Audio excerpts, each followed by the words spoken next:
milhões de vidas. 40 milhões, que é muita coisa. Foi 27, foram 27 na Rússia. Bom, mas eu queria, de antemão, agradecer ao nosso companheiro Pitillo. Pitillo é um estudioso aí da União Soviética, um estudioso do fascismo. Certamente ele vai trazer para nós informações importantes e que vai acrescentar muito aí no nosso conhecimento. O Olímpio, que atualmente ele é ex-presidente do sindicato, atualmente é o diretor de comunicação, eu vou pedir que o Olímpio vá para a mesa e faça aí a mediação junto ao Pitillo. E eu vou ficar aqui no gargarejo. Palavra é sua, Olímpio. Não, eu só quero acrescentar algumas coisas, tá certo? Que não é Pitillo, é professor Pitillo. Não é isso? Professor Pitillo, tá certo? Tem vários livros escritos, inclusive esse último livro aqui. Não, porque está sendo também transmitido.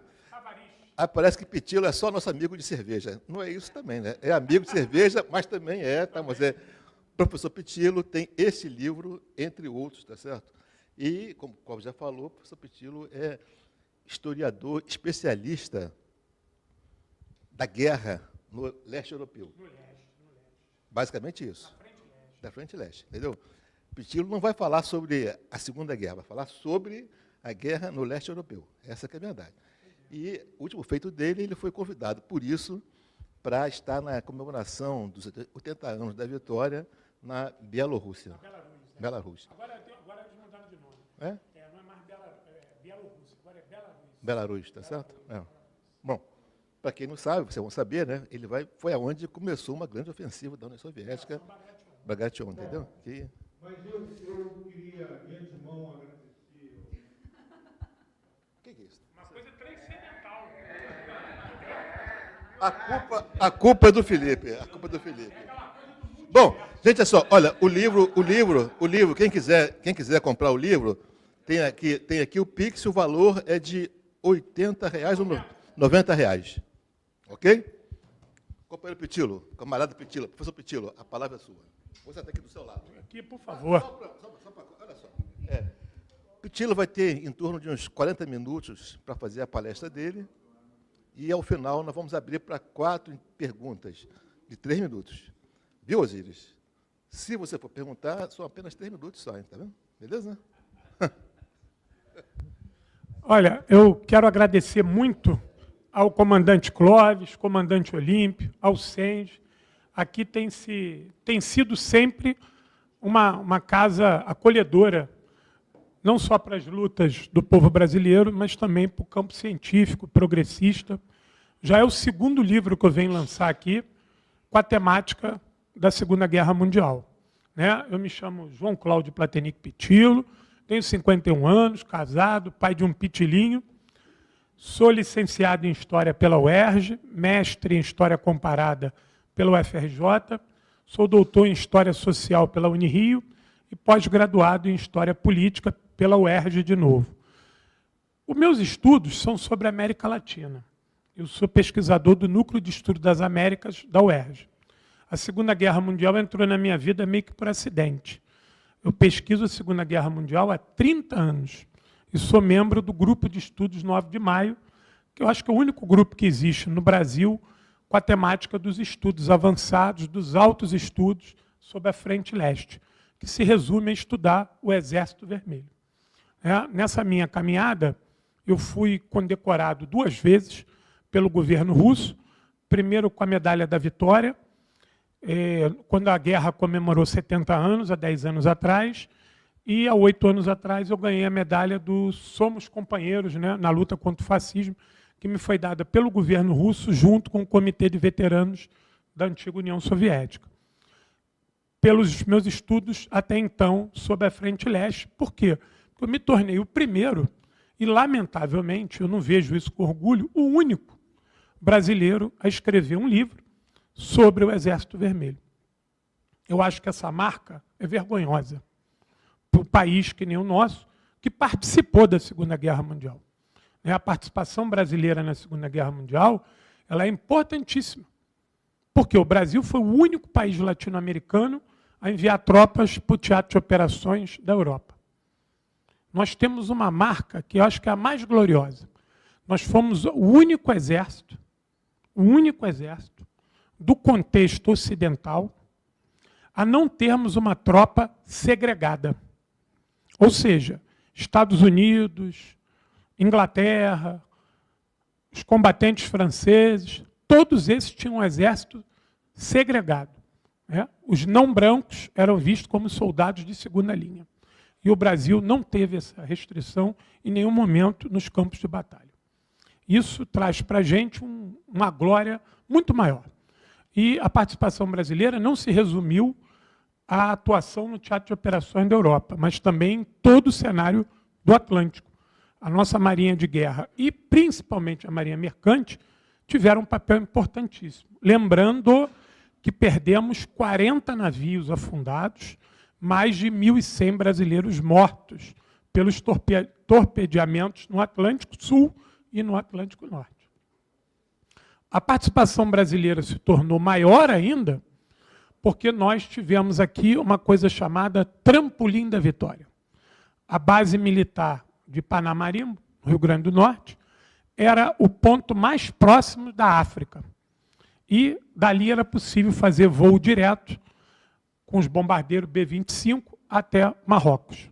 Então, o Trampolim da Vitória foi o que permitiu que as tropas aliadas desembarcassem na África, conseguissem a vitória na África do Norte e daí lançassem a Operação Tocha para tomar a Sicília e depois o desembarque no continente italiano. Então, o Brasil, em 1942, era um dos países mais importantes no contexto da Segunda Guerra Mundial. Primeiro, que liderou a América Latina nesse contexto de apoio à luta antifascista. E segundo, que a sua posição geográfica permitiu que o bloqueio atlântico funcionasse. Nós fornecemos grande quantidade de víveres para a Inglaterra e Estados Unidos, permitimos que a nossa base fosse o suporte principal dos aliados naquele contexto para a África. E o Brasil, nesse sentido, ganha a responsabilidade de lutar numa região onde a luta se desenhou em áreas de montes e montanhas. As tropas brasileiras atuaram nos Apeninos, na chamada linha gótica, e o dever brasileiro era impedir que tropas nazistas que estavam na Itália voltassem para a Alemanha, para reforçar as defesas na Alemanha. E o Brasil concluiu a sua missão com êxito. Por quê? O Brasil foi o primeiro país a receber uma rendição de uma divisão inteira. Nem os Estados Unidos, nem a Inglaterra tinham conseguido receber uma rendição de uma divisão alemã inteira. E o Brasil recebe. E a divisão que o Brasil lutou era uma divisão experimentada. A 148 de montanha Jagdtager havia lutado no Cáucaso. Então era uma unidade que, em 1942, teve muitas vitórias na frente leste. E essa unidade estava completa quando o Brasil a derrotou e recebeu a sua rendição. Então eu sempre faço questão de, antes de falar dos soviéticos, falar um pouquinho do Brasil, porque a participação brasileira foi esquecida, foi soterrada. O nosso exército odeia a FEB. As nossas forças armadas odeiam a FEB. A história da FEB ela é escondida, escamoteada e, lamentavelmente, nem nos governos progressistas que nós tivemos, a história da FEB foi colocada no seu devido lugar.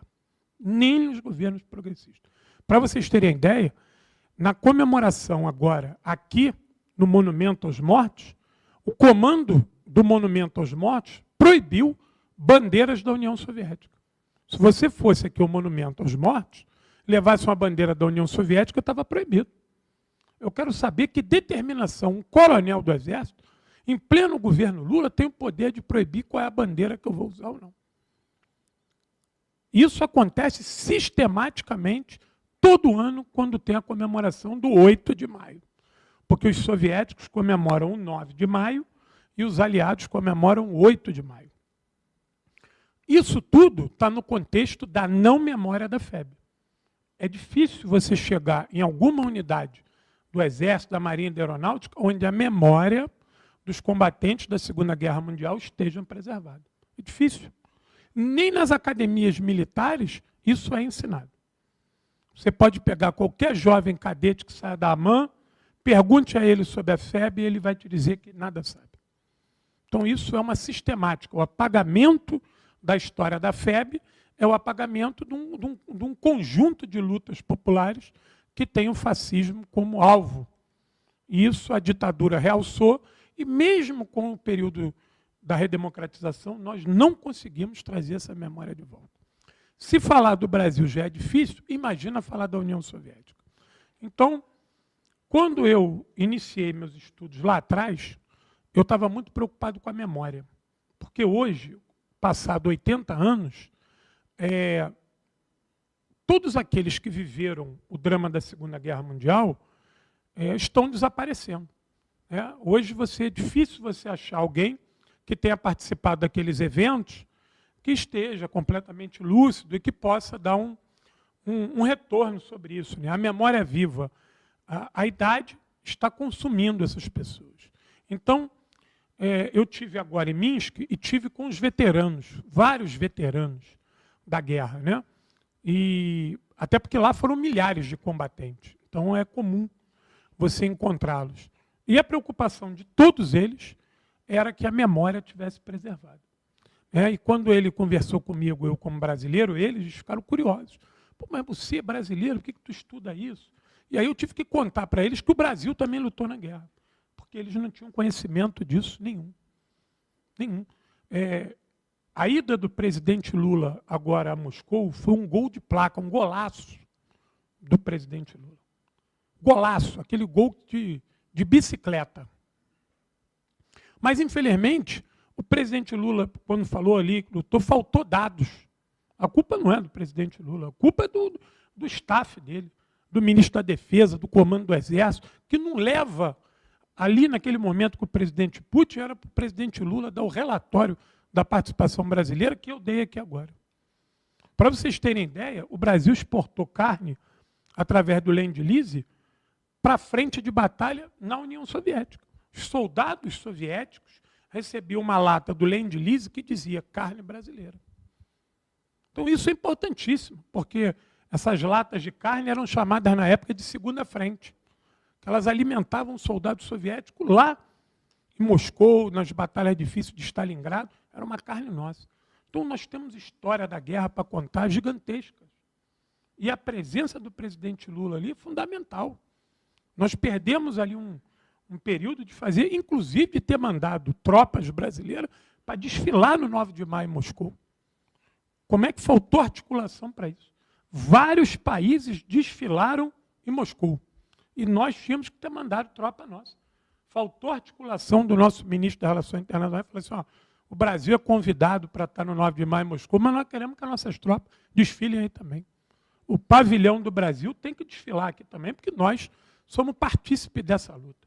Né?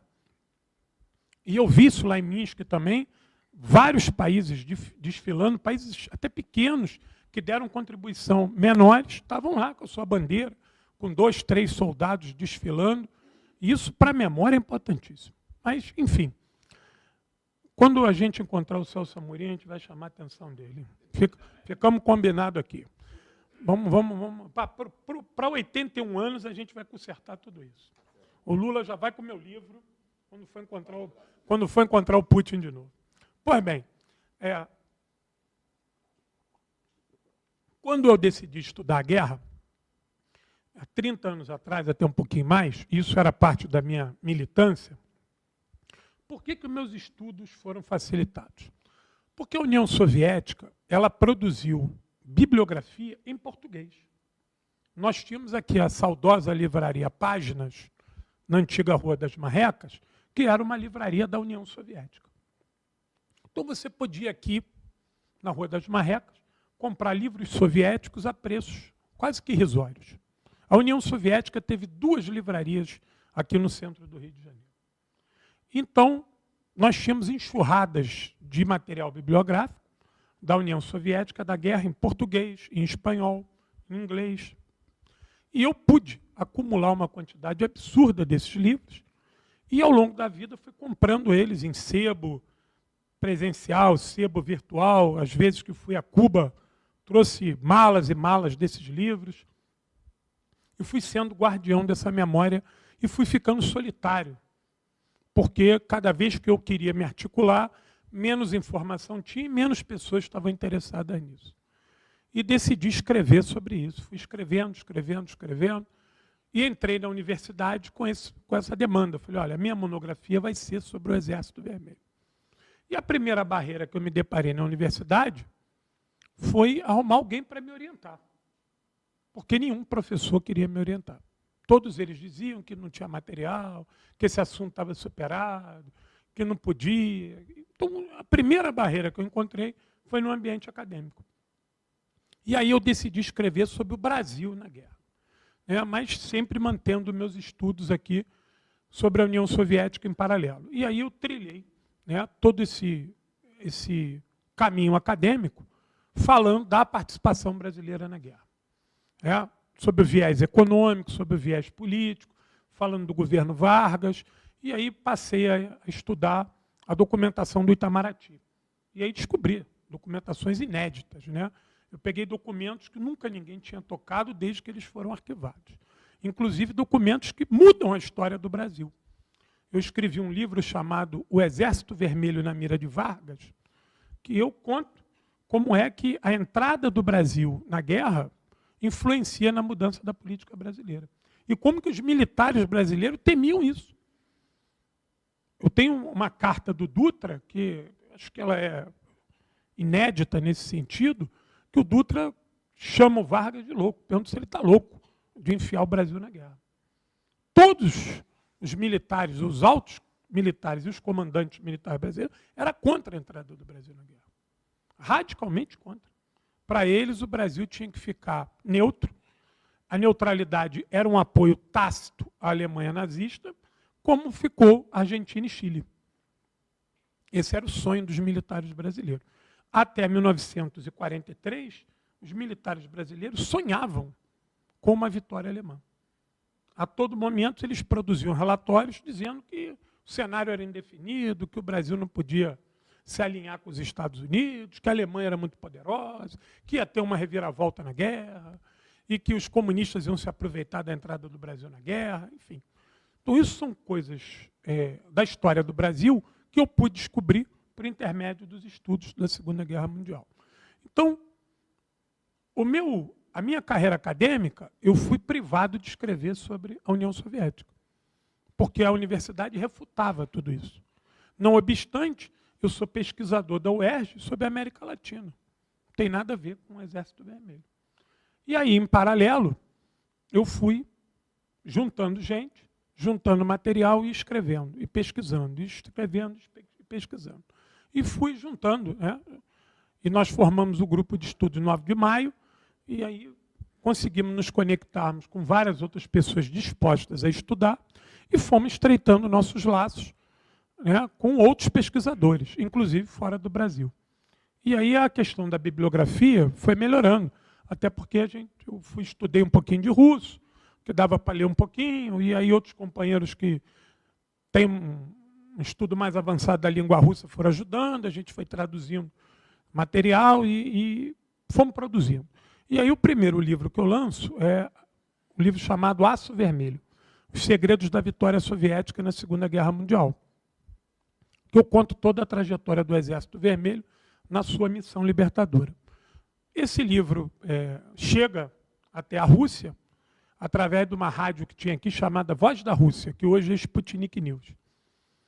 E aí eles me entrevistam, um cara com um sotaque russo, falando entre o francês e o português de Portugal, pela internet, há 12 anos atrás, comigo em Irajá. Foi difícil entender o que ele falava, e eu tenho certeza que ele não entendeu metade do que eu falei. Pelo que ele escreveu, dava para ver que ele não entendeu, mas ele só escreveu coisa positiva. E, a partir daí, os meus estudos ganharam gás, né? Eu passei a ser visto como uma pessoa de referência no Brasil e continuei pesquisando. O que essa pesquisa necessariamente trata? Ela trata de revelar para o Brasil o papel prioritário que o Exército Vermelho teve na sua luta contra o fascismo. A União Soviética é invadida no dia 22 de junho de 1941 por quase 6 milhões de nazistas, um aglomerado de vários países, tropas de tudo quanto era lugar. Tinha de português a romeno dentro do exército nazista, num ataque avassalador. Né? Em menos de 6 meses, as tropas nazistas estavam às portas de Moscou. E a derrota da União Soviética era vista como iminente. Não, vai cair. Perdeu tanto território, foram derrotados. Moscou vai cair.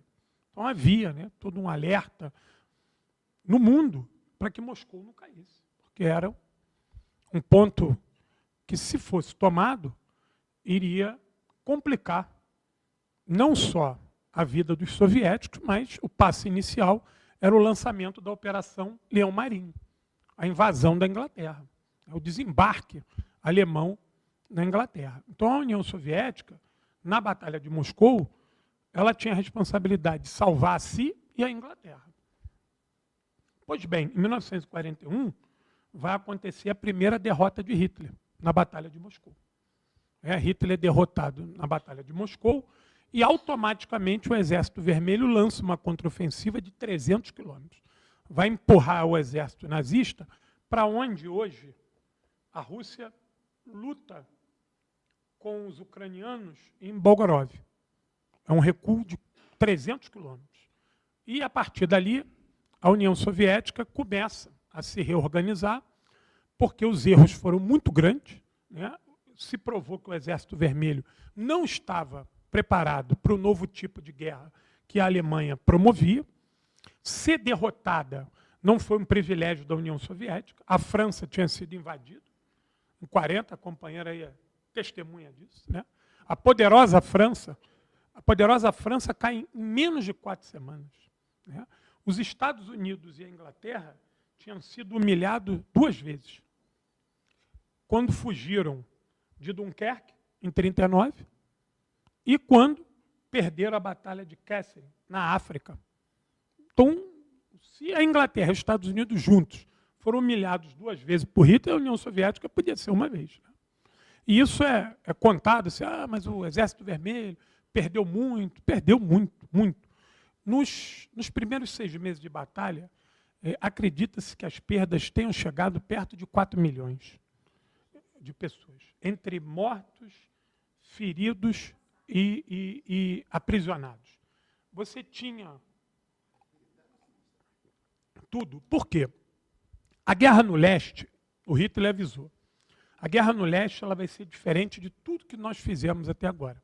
A guerra no leste é uma guerra de extermínio.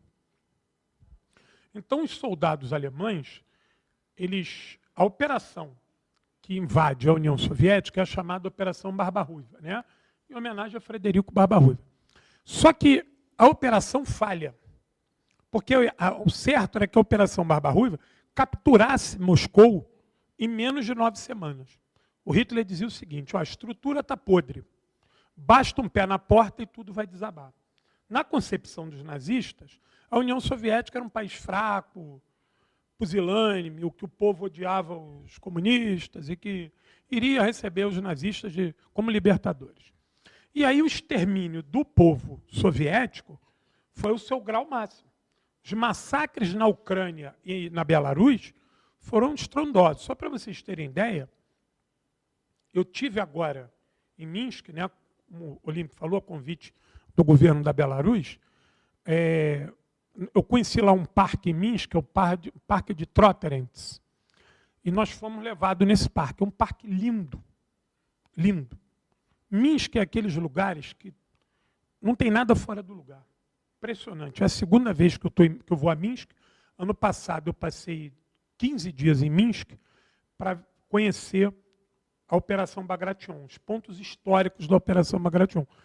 No ano passado, eu rodei 1.700 quilômetros dentro da Belarus. Eu fui de leste a oeste. Fui na fronteira com a Polônia, como fui na fronteira com a Rússia. Ainda tive o prazer de ir na fronteira com a Ucrânia, ver a movimentação militar do exército da Belarus. Uma coisa de outro mundo. A gente vê as nossas Forças Armadas, dá até pena, perto do que a gente vê lá.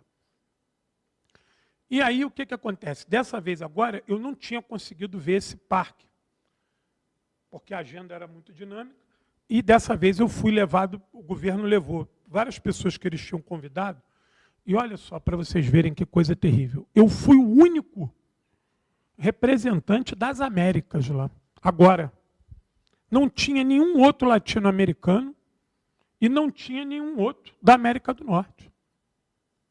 Eu fui o único brasileiro convidado, o único latino-americano, e eu perguntei, vocês convidaram alguém do México, do Canadá? Não convidamos ninguém. Então eu ainda tive a responsabilidade de representar um continente gigante. Né? Eu era visto como ET, porque tinham europeus de tudo quanto era lugar, muita gente do leste europeu, da Ásia, mas tinha gente da África. Eles queriam saber por que o brasileiro estava ali. E o meu inglês é muito ruim, e eu tinha que explicar que nós também lutamos na guerra. Né? E tinha uma hora que eu tinha um auditório no meio da rua, aí eu falei para a companheira lá da espanhola, eu falei, ó, tu vai traduzindo em russo aí, que é melhor tu traduzir. Eu falo em espanhol, tu traduz. Aí ela foi traduzindo para eles em russo, para explicar a participação brasileira. Nesse parque, mais de 200 mil pessoas foram mortas e sepultadas nesse parque. Então, esse parque ele tem camadas de corpos. Tinha, né? Porque a arqueologia tem tirado esses corpos. Esses corpos, essas pessoas vinham vivas da Polônia, da Áustria, da Tchecoslováquia, eram levados para Minsk, e lá foi a primeira experiência de fuzilamento em massa.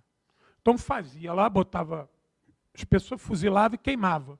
Só que eles descobriram que isso não estava dando conta. Porque, olha só, tu fuzilar 100 pessoas é uma coisa. Tu fuzilar 10 mil, tu precisa de muita munição, tu precisa conter essas pessoas, que elas vão sair correndo, e o estresse desses soldados que tinham que fuzilar em massa. E esse fuzilamento não é fácil, porque tu fuzila 1000 pessoas, aqui tem uma pilha de corpos. Aí tu tem que mandar vir novos para serem fuzilados, que sabem que vão ser fuzilados e que vão tentar correr. E que aí tu faz um tiroteio. Era uma coisa absurda. O guia explicando para a gente como é que isso era feito em escala industrial. E lá foi o primeiro lugar também onde se fez as câmaras de gás móveis. Foi uma experiência, que era um ônibus com escapamento para dentro. Você mandava as pessoas entrar no ônibus e dizia para elas, vocês vão ser evacuadas para tal local. As pessoas mais calmas entravam nos ônibus. Os ônibus tudo fechado, ligavam o escapamento. Às vezes, ela falou que no início os ônibus ainda davam a volta, depois nem dava a volta. Já ligava, o ônibus era todo blindado, as pessoas morriam de monóxido de carbono ali. Só que isso também não dava conta. E aí eles começaram a fazer grandes valas com trator, as pessoas desciam naquela vala, porque aí elas ficavam contidas dentro da vala, a vala era alta, o cara não tinha como escapar. Ele já sabia. Se ele estivesse no plano, ele ia tentar correr. Então isso foi sendo feito em escala industrial. E esse parque, quando houve a libertação, eles viram os sinais disso. E aí foram cavando, investigando, e vi que a coisa chegava lá em mais de 200 mil mortos. Não se investigou o número preciso, porque as pessoas eram queimadas. Né? E o Exército Vermelho, quando volta para ali, já são 3 anos e tantos depois, 3 anos e tanto, quase 4 anos depois. Então, muito já havia sido decomposto pela natureza, pelo tempo. Então, esse era o tipo de guerra no leste. A União Soviética enfrentou uma guerra de extermínio. O projeto do Hitler era entregar Leningrado para a Finlândia, criar um corredor Finlândia-Moscou. Moscou seria da Alemanha. O povo soviético, visto como eslavo, era um povo de segunda categoria, ia ser escravo. ele não ia ter escola, ia ter que aprender o alemão, a língua russa ia ser banida, e ele ia viver como pária, como escravo dos alemães. A região da Ucrânia e da Belarus ia ser o Lebensraum, o espaço vital alemão, né, a grande fazenda dos colonos alemães. Inclusive, alguns colonos alemães chegaram a se mudar para essa região logo depois da invasão do Exército Vermelho. Perdão, da invasão nazista, quando o Exército Vermelho é obrigado a recuar.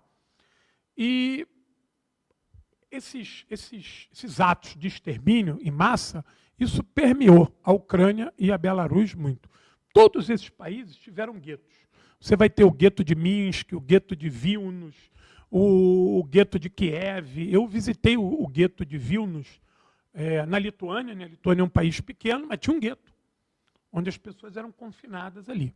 Os judeus, homossexuais, portadores de necessidades especiais, isso aí era fuzilado imediatamente. Os eslavos transformados em escravos.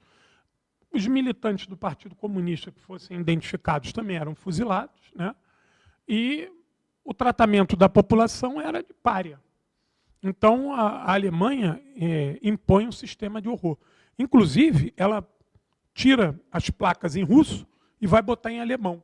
Isso cria uma coisa curiosa chamada Guerra das Placas.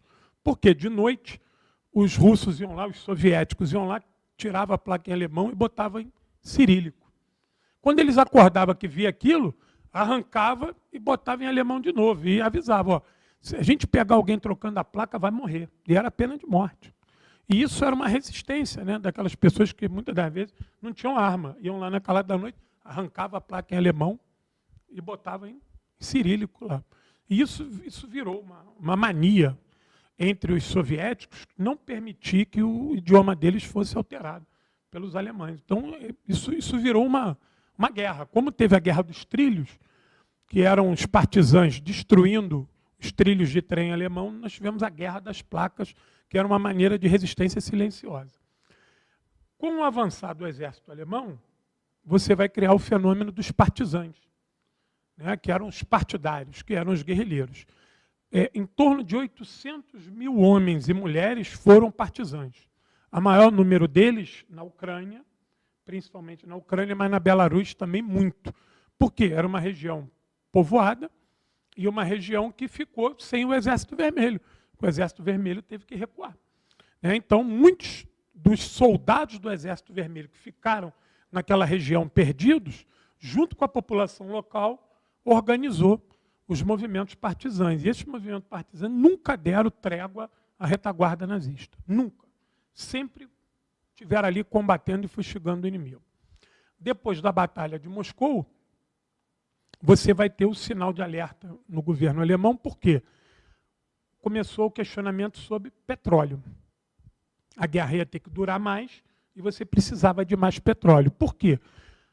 As tuas reservas de petróleo na África, você não conseguiu estabilizar, porque os anglo-estadunidenses lutavam na África. A Batalha de Alamein, Casablanca, Tobruk, e ali tinha petróleo, só que tinha um problema. Ali tinha petróleo, só que você tinha que tirar o petróleo, usinar esse petróleo e atravessar o Mediterrâneo com esse petróleo. Não era tão fácil na década de 40. E ficou muito mais fácil você tomar os campos de Ploeste, e você tomar o Cáucaso, onde teria muito petróleo, e o sonho de Hitler de trazer o Japão para a guerra.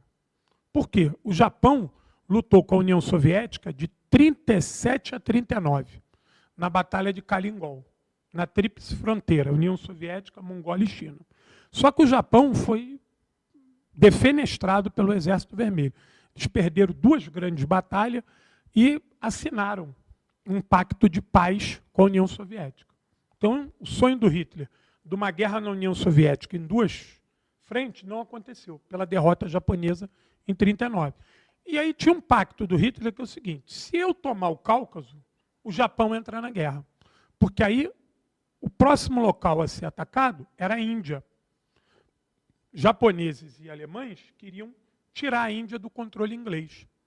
Porque a Índia era muito rica, a Índia fornecia grande quantidade de tropa para o exército inglês, E boa parte do abastecimento de víveres do exército inglês também via da Índia. Então, Hitler vai direcionar suas tropas para o Cáucaso. E aí vai dar origem ao que a gente conheceu de a Batalha de Stalingrado. A Batalha de Stalingrado é uma batalha essencialmente urbana, que começa com uma derrota fragorosa do Exército Vermelho na Crimeia, né? Cai a fortaleza de Sebastopol, e aí o grupo de Exército Sul ruma em direção a Stalingrado. Quando o exército alemão chega em Stalingrado, ele vai promover o maior bombardeio da história. Vejam, o maior bombardeio em volume de bomba foi o que os Estados Unidos jogou no Vietnã do Norte. Mas ele também jogou muita bomba no Vietnã do Sul. Ao final da guerra, o maior bombardeio em volume de bombas foi o que os Estados Unidos jogou no Vietnã. Mas o bombardeio que mais matou pessoas em um único dia, até hoje, é o bombardeio de Stalingrado. Num único dia, morreram mais de 40 mil pessoas. E acredita-se que tenha tido mais de 80 mil feridos. Então, num único dia, numa cidade de 200 mil habitantes, você matar 40 e tantos e deixar 80 e tantos feridos, o que sobrou na cidade? Praticamente nada. Então, esse bombardeio, ele já define a situação que a cidade iria passar. É um equívoco achar que Stalingrado foi atacado pelos nazistas porque tinha o nome de Stalingrado. Isso não tem nada a ver. Existiam 30 e tantas cidades na União Soviética que homenageavam Stalin. E Stalingrado, é bom que se fique registrado, se chamava Tsaritsa, por causa do rio Tsaritsa. Na Guerra Civil, foi o Stalin que comandou a libertação de Tsaritsa. Expulsou de lá os exércitos imperialistas. E quem coloca o nome de Tsaritsa em Stalingrado é o povo stalingradense. Não foi nenhum pedido do governo nem do Stalin. Pelo contrário, ele foi o comandante libertador dessa operação. Homenagem a Stalin. A Batalha de Stalingrado ela se tornou icônica. Por quê? Porque ela vai tragar o 6º Exército Alemão, que era o exército mais vencedor até aquele momento, e um dos mais poderosos. E a Batalha de Stalingrado, ela também tem um outro marco. Ela vai marcar o início do momento ofensivo do Exército Vermelho. Os soviéticos definiam a guerra em 2 momentos, o período defensivo e o período ofensivo. O período defensivo é até a Operação Urano. A Operação Urano é a operação de contra-ataque, onde as forças nazistas vão ser cercadas dentro de Stalingrado. 100 mil pessoas vão ficar cercadas dentro de Stalingrado, sem nenhum contato com o mundo externo, e vão ser esmagadas ali. Dessas 100 mil pessoas, pouco mais de 30 mil vão conseguir sair vivas. Mas essas pessoas não foram massacradas pelo Exército Vermelho, até deveriam.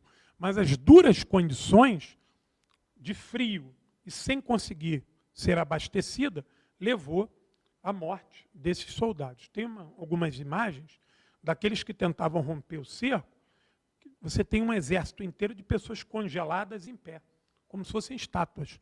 As pessoas andando, né, algo que parecia ser uma tundra, congelavam em pé e viravam estátua, tentando fugir do cerco. A Batalha de Stalingrado mostra uma virada na guerra. O Exército Vermelho, a partir daí, vai começar a fazer operações ofensivas em série. Operação Urano, Operação Galope, Operação Salto, Operação Estrela. A Operação Estrela é a primeira tentativa de se libertar Leningrado.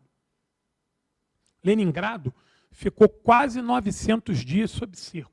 É o maior cerco militar da história. Por quê?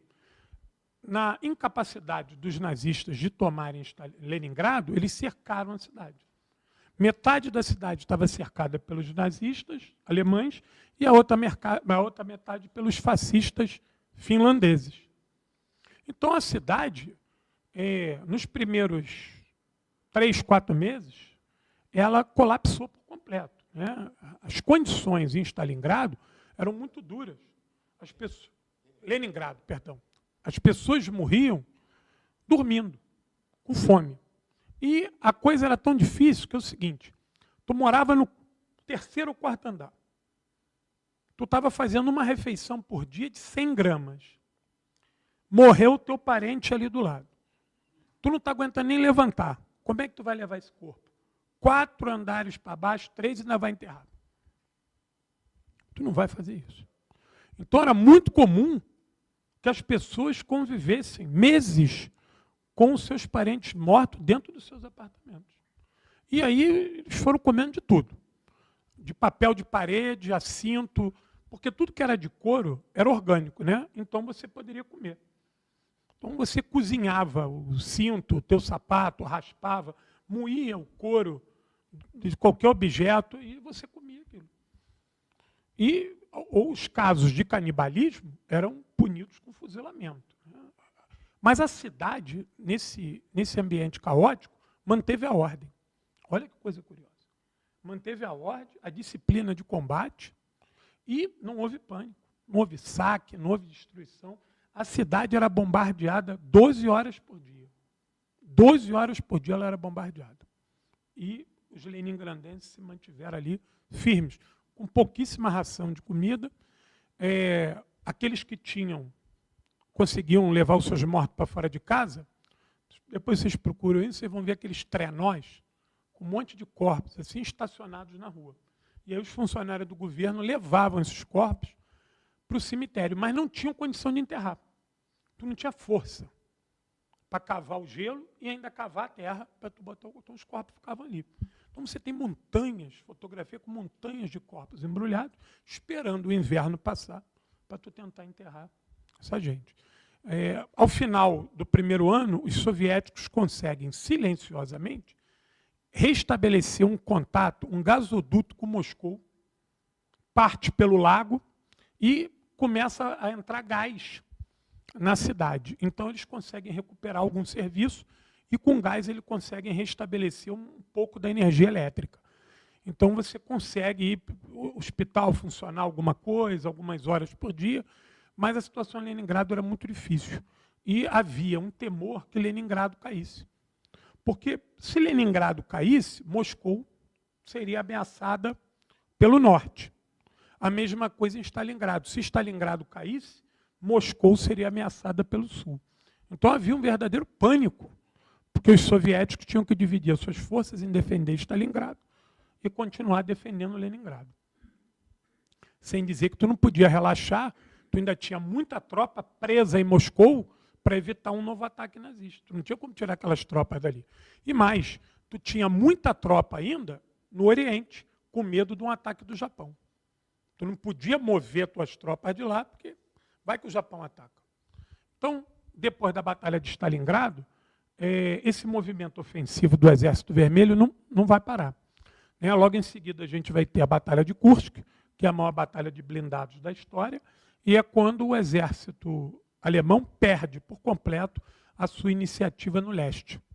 A partir da Batalha de Kursk, não mais acontecerão operações ofensivas dos alemães no leste. A partir dali é só retrocesso. Depois da Batalha de Kursk, você vai ter a grandiosa Operação Bagration, que é considerada a maior operação militar da história. Por quê? Ela tinha 2,5 milhões de homens. E ela foi praticamente do Báltico ao Cáspio. Imagina, uma linha de frente de quase 2.000 quilômetros. É uma coisa estrondosa. Como é que você move 2,5 milhões de homens comendo, bebendo, munição? Você tem que cuidar da questão da higiene. Todo mundo urina, defeca, você precisa ter hospital para todo mundo, você tem que ter água para todo mundo. Você tem que transportar equipamento para essas pessoas. Essas pessoas têm que estar abrigadas. Então, a União Soviética começa a produzir mais e melhor. A grande vitória soviética está na economia planificada e na coletivização. Por quê? Porque a economia planificada permitiu à União Soviética superar a Alemanha em produção, mais e melhor. Nós temos que produzir mais e melhor para a frente de batalha. E aí um novo Exército Vermelho surge a partir de 43, com novos tanques, novos equipamentos, novas doutrinas, melhores aviões, melhores armamentos, munição melhor, tudo é melhor. Tudo é melhor. E isso vai fazer diferença no campo de batalha, porque as derrotas somem, os recuos deixam de existir, então o Exército Vermelho ele entra numa espiral de avanço. Depois da Operação Bagration, Leningrado é libertada, e aí você ruma para libertar os estados bálticos, e aí você chega na Polônia, que é a operação mais importante para o final da guerra, que é a Operação Vistula-Oder. Eu não sei se vocês já viram aquele filme A Queda. Quem não assistiu, assista. Aquela hora que aparece o Hitler em pânico, dando soco na mesa, aquela imagem ela é real. Por quê? Porque Hitler apostava que a linha defensiva no rio Vístula, na Polônia, seria intransponível, que o Exército Vermelho não conseguiria transpor o rio Vístula, e que ali ele iria conseguir um acordo com os aliados. A partir da derrota dos soviéticos, ele ia fazer um acordo tipo, vamos parar onde está, cada um fica com o que tem e a paz volta a reinar. E os soviéticos sabiam disso. Por isso que a vitória era importantíssima. E ela tinha que ser rápida. Porque o Ocidente sempre conspirou contra a União Soviética. A todo momento, a inteligência soviética denunciava contatos paralelos do governo nazista, ora com ingleses, ora com estadunidenses, via Vaticano, via Suécia, via italianos. E isso, se alguém quiser ler um livro sobre isso, é um livro muito bacana que tem essas correspondências originais, as cartas que o Stalin escrevia para o Roosevelt, as cartas que ele escrevia para o Churchill e as cartas que ele recebia desses dois líderes. O nome do livro é Prezado Senhor Stalin. Muito bom, ele se queixando disso, né? Eu tenho informações aqui que vocês estão conversando com os nazistas. Aí o Churchill, não, conversamos, mas foi informalmente. E o Roosevelt escreve em particular para ele, eu não sabia disso, estou sabendo agora. Aí tem a carta do Churchill, do Roosevelt para o Churchill. Pô, vocês estão conversando com os nazistas, aí ele confirma, estamos conversando, mas é informal. Tal, e o Stalin está reclamando. Isso provava, né? Anos depois a gente teve acesso a essa documentação, que a inteligência soviética sabia das coisas. Inclusive tem duas coisas legais, que é chama-se Operação Impossível, que é uma operação que os ingleses prepararam quando os soviéticos chegaram na Polônia para que a Inglaterra atacasse a União Soviética, rompesse o acordo, chama-se Operação Impossível, e a Operação Sunrise, né? Pôr do Sol. Né?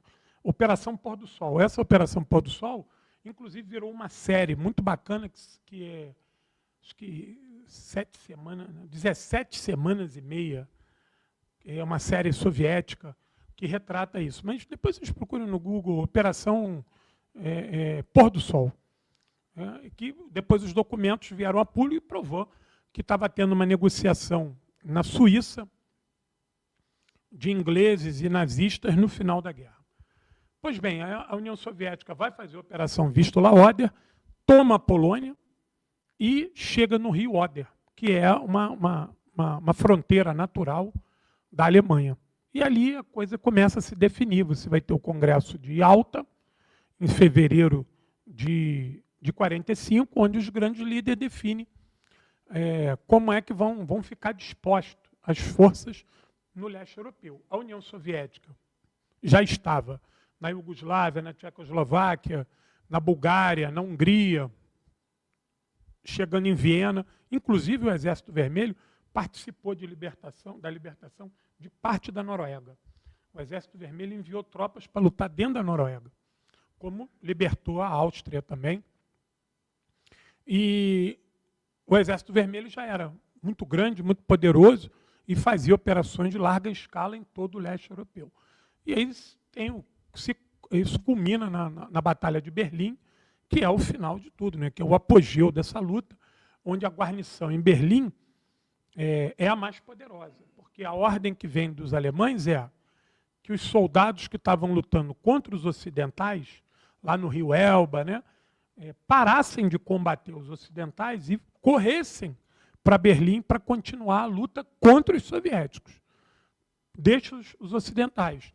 Quando isso não surtiu efeito, a ordem do Hitler, que ele dá antes dele se suicidar, vamos facilitar a entrada dos exércitos aliados em Berlim.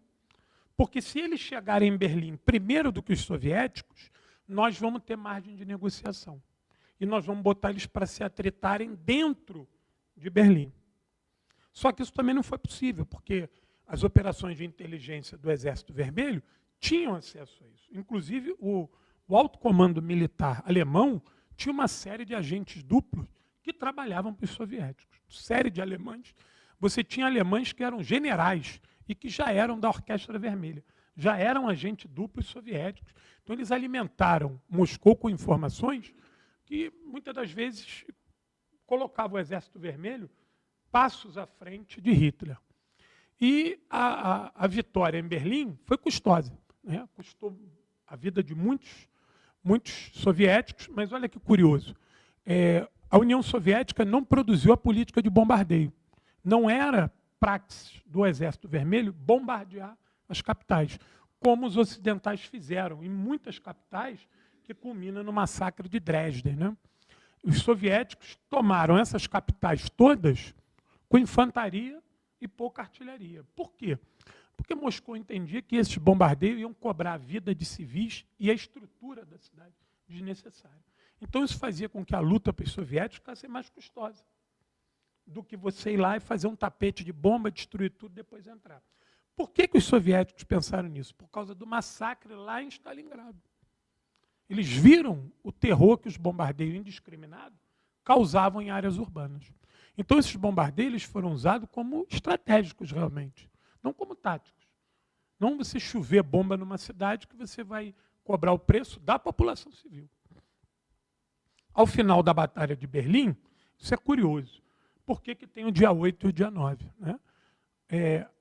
Quando os soviéticos dominam Berlim e a Grande Berlim, o comando alemão foge para o lado ocidental. Isso a partir do dia 5. E inicia negociações com o lado ocidental. E se rende para os ocidentais. Só que quando eles se renderam para os ocidentais, no dia 7 para o dia 8, os soldados do Exército Vermelho ainda estavam morrendo lutando em Berlim. E aí tem uma ordem do governo soviético, que é o seguinte, não, ele não pode se render para os ocidentais. Quem tomou Berlim fomos nós ainda estamos lutando. Pode mandar todo mundo trepar no avião e vir aqui em Berlim se render para a gente aqui. Formalmente, eles têm que se render aqui. E a União Soviética vai lutar até o dia 12 em Berlim. A luta ainda vai durar mais uns 15 dias na região da Hungria e lá no Lago Balaton. E depois a União Soviética assume o compromisso de lutar contra o exército imperial japonês. E aí, para finalizar, a gente tem que desfazer esse mito de que o Japão se rendeu por causa de bomba nuclear. Jamais. Em francês. Por quê? Porque o exército imperial japonês, que estava acantonado na Manchúria, tinha 1.200.000 homens. Era a elite do exército japonês. O Japão era um império. Ele funcionaria aonde o imperador tivesse. Se o imperador saísse do Japão e fosse para a Manchúria, para o império de Manchukuo, o império japonês estava funcionando. As bombas foram jogadas em Hiroshima e Nagasaki, duas cidades que não tinham nenhuma função militar. Nessas cidades não tinham fábricas militares, não tinham unidades militares e não eram estratégicas nem a nível populacional. Essas bombas nem tiveram esses efeitos todos, porque a imprensa japonesa nem conseguiu retratar o que realmente aconteceu. Porque quando você jogou a bomba nessa cidade, tu destruiu a cidade, tu matou quase que todo mundo. Então, naquele momento, a informação que chegava em Tóquio é o seguinte, eles jogaram uma grande bomba, destruíram a cidade toda, a cidade está pegando fogo. Isso já estava acontecendo em várias outras cidades japonesas com o bombardeamento de armas convencionais. Então, eles só foram mensurar o impacto da bomba nuclear depois que a guerra acabou. Quando os japoneses vão mandar lá os seus especialistas entender aquilo que aconteceu. Naquele momento, a decisão do Japão era continuar lutando.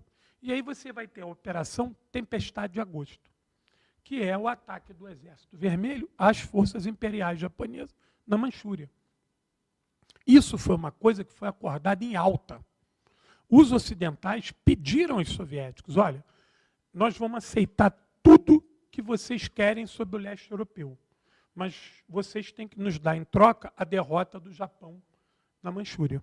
E o Exército Vermelho aceitou isso, de atacar o exército japonês e limpar a Manchúria dos japoneses.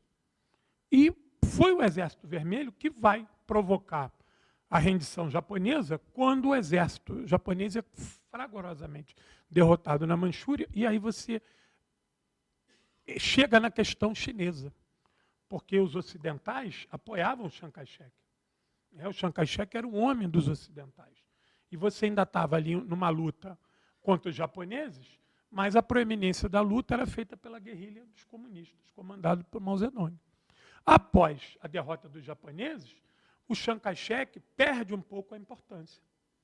E os guerrilheiros japoneses passam para uma operação ofensiva, não mais contra o Japão, mas agora contra as tropas nacionalistas do Chiang Kai-shek. E agora com o exército soviético na sua fronteira. E aí você vai estabelecer conexões. E aí os aliados viram a merda que deu. Tanto que anos depois eles vão lançar a Operação Colombo, que é para deter isso, mas a gente conta mais para frente. Então, o final da Segunda Guerra Mundial é a União Soviética se projetando como um país, um dos mais poderosos do mundo, a nível de indústria metal-mecânica muito superior à estadunidense. Quando a guerra começou, era um país que estava desenvolvendo seus planos quinquenais, mas ao final da guerra, pouquíssimos anos depois, a União Soviética vai se tornar uma potência nuclear e cósmica. Os avanços da guerra permitiram a União Soviética se tornar uma potência nuclear e cósmica. E sem dizer que foi um IDH alto, né? Um estado de bem-estar social alto, e mais, a União Soviética se reconstrói da guerra sem plano Marshall, sem dinheiro estrangeiro, sozinha, por ela mesma. E mais também, desconectada do sistema mundo. A União Soviética praticamente não comercializava com ninguém e ninguém comercializava com a União Soviética. A União Soviética comercializava com os países do leste europeu, que na sua maioria eram economias agrárias que também tinham sido arrasadas pela guerra, e a União Soviética reconstruiu todos esses países também. Então, o final da guerra, que vai nos dar a Guerra Fria, ela vai falsificar essa história. E o Brasil, né, pelos seus vários governos anticomunistas e a nossa dificuldade de entender isso e a nossa subordinação ao Ocidente, também aqui os nossos vendilhões, né, os nossos entreguistas contribuíram muito para isso. A imprensa tem um papel pecaminoso no Brasil há décadas. Nós vamos ser privados dessa história. Então, o Brasil passou a ver o desembarque da Normandia como algo grande, o filme do Soldado Ryan como nosso herói, né? E nós fomos perdendo essa conexão da União Soviética, fomos perdendo a conexão com a União Soviética e passamos a desconhecer essas histórias. Eu finalizo convidando todos vocês a não permitirem que essa memória se vá, porque nós estamos perdendo aqueles que lutaram, né? Mas nós temos que ser o guardião dessa memória. É proeminente, né, de combate ao fascismo que nós sejamos o guardião dessa memória. Você vê como é que essa nossa imprensa brasileira atacou o presidente Lula porque ele foi a Moscou comemorar a derrota do fascismo. O presidente Lula não foi lá comemorar a guerra da Ucrânia, até porque a questão da Ucrânia nem foi citada nos festejos. Nos festejos, os mutilados de guerra da Ucrânia desfilaram. Mas não há nenhuma menção às tropas russas que estão lutando na Ucrânia no desfile como vencedores. Não foi isso. Então, a ida do presidente Lula é para saudar a luta contra o fascismo. E ele foi atacado no Brasil e por líderes europeus. A Europa proibiu os seus líderes de irem a Moscou. E mais, a coisa é tão vergonhosa que a Europa, esse ano, para não estimular isso, ela não comemorou em público os 80 anos da derrota do fascismo. Todos esses governos europeus que estão apoiando a Ucrânia fizeram comemorações fechadas, de petit comité, com os seus governos. Ou seja, esse ano foi algo muito brutal. A vitória soviética foi escondida. Finalizo só dizendo o seguinte: a libertação de Auschwitz foi feita pelos soviéticos. Eles comemoraram Auschwitz agora e não convidaram os soviéticos. Os russos, né? A Rússia é o Estado continuador da União Soviética, não foram convidados. As autoridades russas não foram, nem os veteranos russos foram convidados para os festejos da libertação de Auschwitz. Então, há uma sistemática, e isso se conecta ao coronel aqui do monumento, no Rio de Janeiro, que proíbe bandeiras soviéticas na comemoração dos 80 anos. Entendeu? E eu tenho certeza que se você chamar esse coronel e perguntar ele sobre a FEB, ele não sabe. Por quê? O cargo de coronel, quando você é colocado aqui no monumento, é o final de carreira. Aqui tu já está indo para a aposentadoria. Então eu já me encontrei com vários coronéis nesses mais de 30 anos, no dia 8 aí nas comemorações. E todas as vezes que eu converso com eles, eles falam para mim assim: professor, nós temos que conversar mais, eu não sei nada. É sempre o que eu ouço deles. Mas ele não sabe nada, mas ele sabe que tem que proibir a bandeira da União Soviética. Obrigado, gente.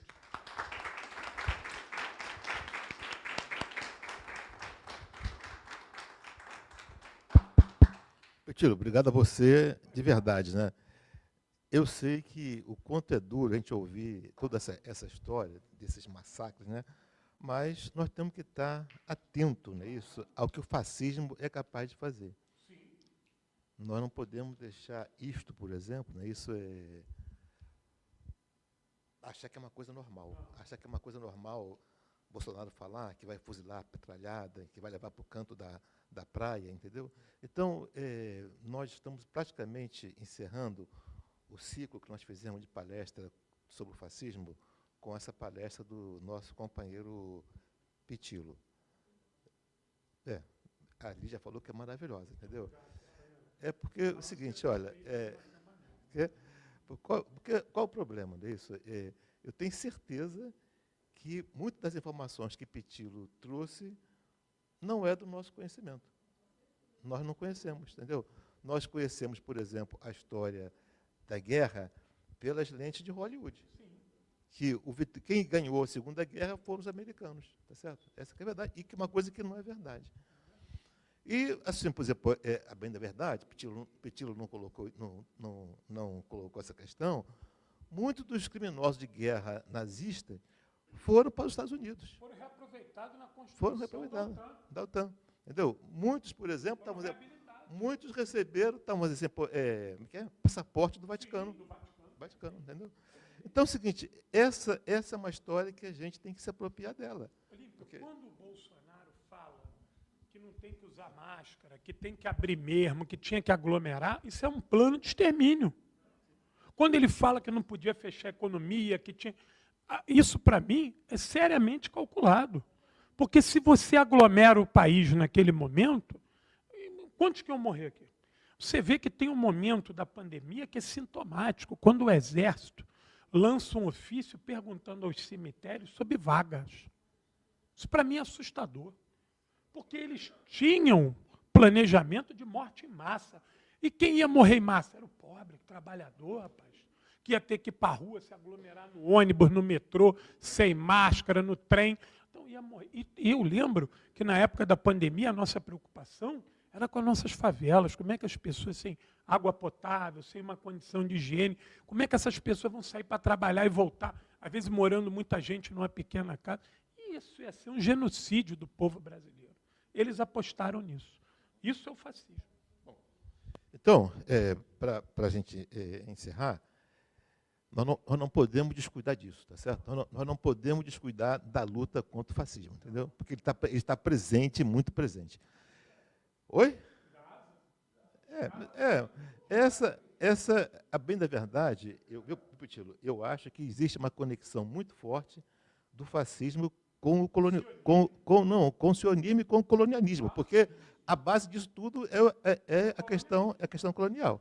Porque claro, porque a Alemanha queria, do fundo, era colonizar a parte da Europa. Não é, Manu? Verdade? Mas só, vamos deixar isso para lá?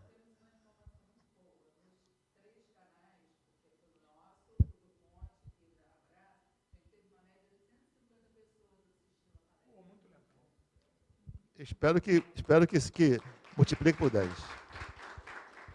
Bom, olha só, como a gente havia combinado, Pitilo acabou no tempo dele, 50 minutos, que era a nossa perspectiva, que eu tirei fora a sua introdução sobre a FEB, entendeu? Olha só, vamos abrir para 4 perguntas? Na boa. Não, mas então vem aqui, não, vem, comenta aqui da frente, tá? Olha, não é outra palestra, por favor, são 3 minutos só. Duvido. Olha só, Agamenon, depois Saraiva. Não, eu acho que é um tema complexo e tal, para a gente discutir, a gente teria, acho que, convidá-lo para um debate aqui com a diretoria e tal, porque Mas eu queria fazer um comentário que eu acho interessante, é o seguinte, há pouco tempo foi feita uma pesquisa no Japão sobre quem tinha soltado a bomba atômica em Hiroshima e Nagasaki. Isso com a maioria da juventude. Acho que 90% ou mais diz que foi a União Soviética. Foi, de fato, quase 30 segundos mesmo. Saraiva, 3 minutos sem Saraiva.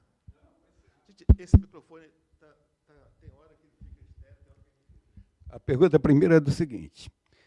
Muita gente faz um paralelo dos franceses na Guerra Napoleônica com a questão do inverno também na Segunda Guerra Mundial.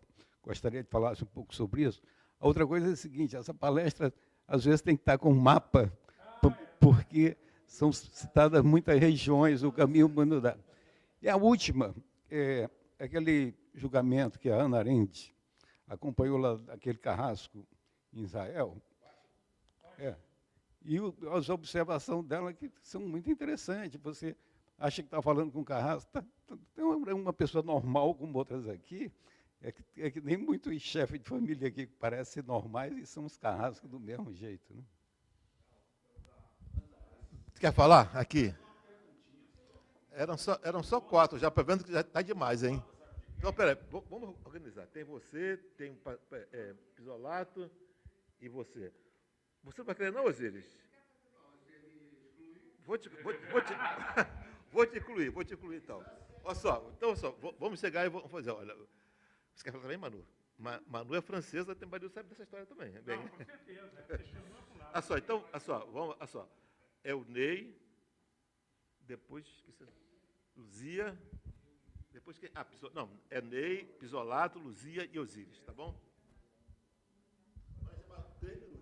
Não, o meu é rápido. É por conta da minha sogra. Minha sogra. Ela castiga e sempre comentou, né, de que em Portugal, ela tinha o Salazar, que eu acho que era um fascista. Entendeu? Eu acho, entendeu? Comecei até a pesquisar, eu falei, caraca, ela comentava sobre o Salazar. Eu queria que você falasse alguma coisa sobre ele. Fala. Tá bom? Ok. Agora do lado. Então também. Quer botar primeiro? Eu queria saber de você. Eu tive no final do ano, né, com a minha filha na Romênia. E eu tive em vários locais de cultura e aprendi muita coisa. E eu queria saber de você em que parte, qual determinado local que o Exército Vermelho fez parte dessa guerra lá na Romênia. Pisolato. Minha também é bem rapidinho. Eu vi muito agora, com a questão da guerra da Ucrânia, eu via muito de europeus de esquerda dizendo que a Europa nunca perdoou a União Soviética, a Rússia, pela derrota do nazifascismo.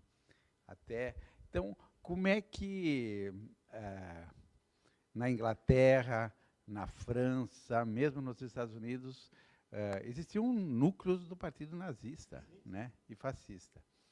E as outras duas são mais peculiares. O papel das mulheres na defesa de Leningrado, né, que muito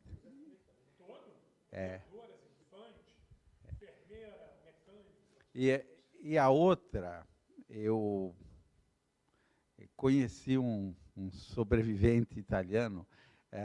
Tão logo o Hitler libertou o Mussolini, né, que tinha sido deposto e preso, eles ficaram, os nazistas ficaram extremamente inseguros com os italianos, porque achavam que mais da metade do exército italiano já tinha se bandeado. E aí mandaram para a frente russa, aproximadamente 500 homens. Teriam voltado, eu queria saber alguns dados, teriam voltado menos de 30, 40 mil, por falta de infraestrutura e assim por diante. Até se produziu um filme muito interessante com Mastroianni e a Sofia Loren, Os Girassóis na Rússia, contando um pouco disso. Obrigado. Obrigado, professor Lava. Roma, Cidade Aberta, também um filmão. 3 minutos, né? 3 minutos. Procurarei ser breve. Isso é assédio, cara. Isso é assédio. Está gravando aí. Professor, em primeiro lugar, parabéns. Uma explanação sua, né, com tanta riqueza de detalhes. E eu que li aquela cronologia da guerra, um tijolo de quase 2.000 páginas, né, fiquei muito curioso em ouvi-lo para entender melhor também o cenário daquele livro que eu li. Segundo, até dizer que meu avô serviu em Roma, na Itália, né? Então é pracinha, né? Ex-pracinha.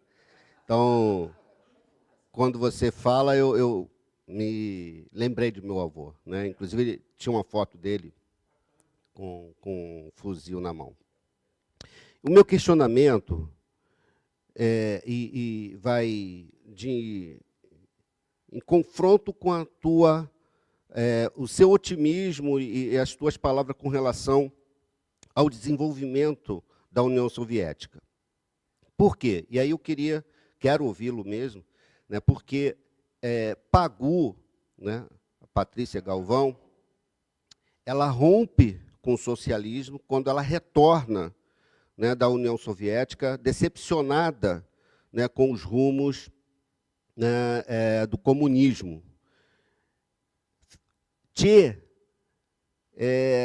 tem mais apego e mais afeição ao comunismo chinês, que naquela época nem era essa potência que é hoje, em razão, principalmente, dos equipamentos serem obsoletos, né, da União Soviética, né? Eu também li o Che, e isso está muito claro lá nas observações de Che, por ele estar mais inclinado ao comunismo chinês do que ao comunismo russo. Enfim, esse confronto de opiniões, e agora com a sua, porque isso estava muito entranhado em mim, de que a União Soviética, né, não era bem desenvolvida. E aí eu queria que você me esclarecesse sobre isso. Tá bom. Vamos então? Bom, olha só.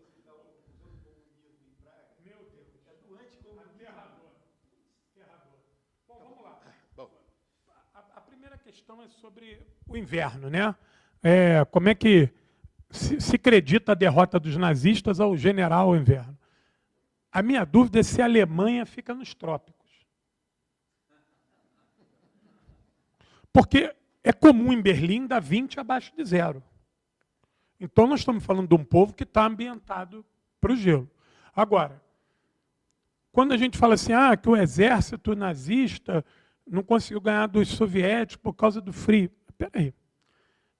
Os alemães queriam que os soviéticos ainda cedessem o casaco para eles? É que nem quando eu vejo assim, o que prejudicou a invasão nazista é que não tinha estrada na União Soviética. Porra, a União Soviética é que construía a estrada. Estou construindo a estrada para tu me invadir. Se você vai invadir o meu país, você tem que pensar nisso tudo. O problema é que o Hitler calculou tomar Moscou em 9 semanas. Só que ele não combinou com os russos. Quando ele entra na União Soviética, ele vai enfrentar uma resistência no qual ele não imaginou. Então ele gastou as 9 semanas dele para chegar a Moscou. E quando ele chegou em Moscou, ele chegou junto com o inverno. Só que o inverno foi ruim para todos os lados. Até parece que o soldado soviético lutou de dentro de casa. O soldado soviético também teve que ir para a rua. Vocês podem procurar as cenas das mulheres em Moscou cavando trincheira na neve. A chamada defesa civil, a defesa passiva. Imagina, para você, tu é bancária, daqui a pouco vem a convocação para tu cavar a trincheira lá em Belvedere, com 30 abaixo de zero. E te põe no caminhão e tem que ir. Entendeu? Então, o sacrifício foi de todos. Uma vez o general Tchuikov, que foi o encarregado da defesa de Stalingrado, ele fala assim, superestima o papel do inverno nas nossas vitórias, como se não tivesse frio para a gente também. Se quiser dar uma patente para o inverno, dá de sargento, mas de general é sacanagem. Entendeu?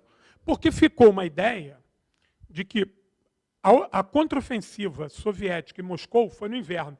Mas foi no inverno porque o alemão chegou lá no inverno. Pô. E a contraofensiva soviética em Stalingrado, a Operação Urano, foi no inverno, porque a batalha durou até o inverno. Os soviéticos, pelo contrário. Em Kursk foi na primavera, foi vitória. A Bagration foi no outono.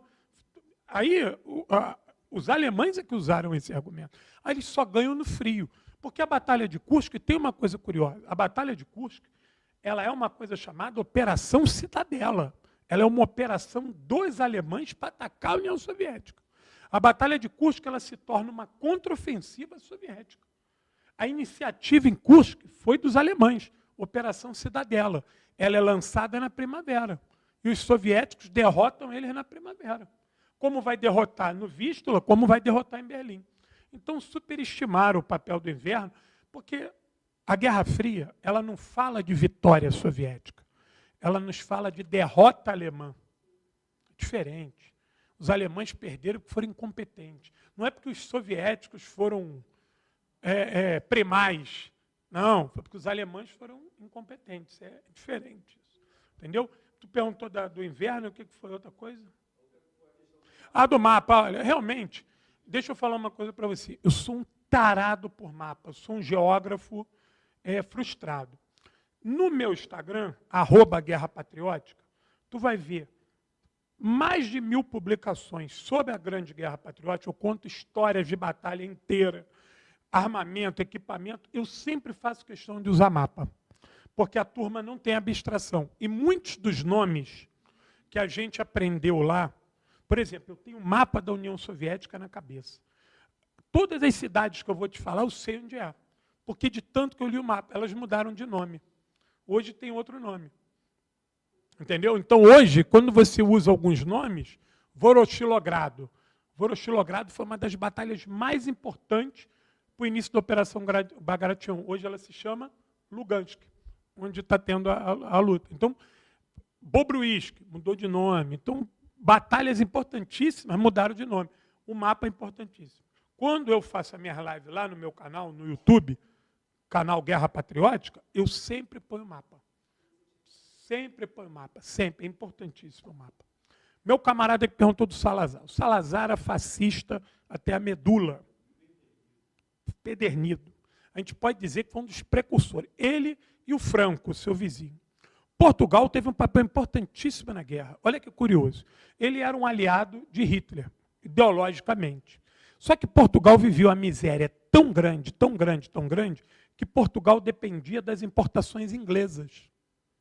Então o Salazar nunca pôde, Portugal e Espanha, nunca puderam romper relações com o Ocidente e cair nos braços de Hitler, porque a Alemanha não tinha como suportar financeiramente Espanha e Portugal. Então Portugal vivia uma dualidade. Ele era anticomunista, perseguia os comunistas, inclusive a Alemanha cedeu a divisão azul para lutar na União Soviética, né? Principalmente em Stalingrado. E você vai ter soldados da divisão azul espanhola que vão lutar em Leningrado também. E mais, muitos desses soldados espanhóis que foram recuando, perdendo, apanhando dos soviéticos, quando chegaram em Berlim, a Espanha mandou recolher quem sobrou. Imediatamente a ordem é voltar para a Espanha. muitos desses soldados espanhóis fizeram o pacto de morte e decidiram ficar em Berlim, não voltar para Madrid. Acredite se quiser, Portugal também mandou um corpo de voluntários portugueses para lutar junto com Hitler na União Soviética. Você tinha em torno de 500 portugueses que lutaram em Stalingrado também, na região maior, não dentro da cidade. Então, a miséria em Portugal era muito grande. Portugal viveu o fenômeno da grande fome, e havia escassez de carvão, o inverno rigoroso. Muito, nesse período, década de 20, 30, 40, 50, 60, até 70 tu ainda tinha português vindo para cá. Entendeu? A situação, depois da Revolução dos Cravos, não. Óbvio que os anos 60 e 70 diminuiu a onda de portugueses. Mas os anos 20, 30, 40 e 50, eu tinha um vizinho meu, seu Agostinho, reacionaríssimo, lá de Brás de Pina, esse era de Brás de Pina, português, salazarista.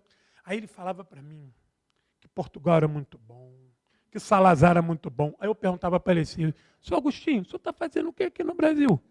Não, aí eu falava assim, seu Agostinho, o senhor tem quantas casas aqui em Brás de Pina?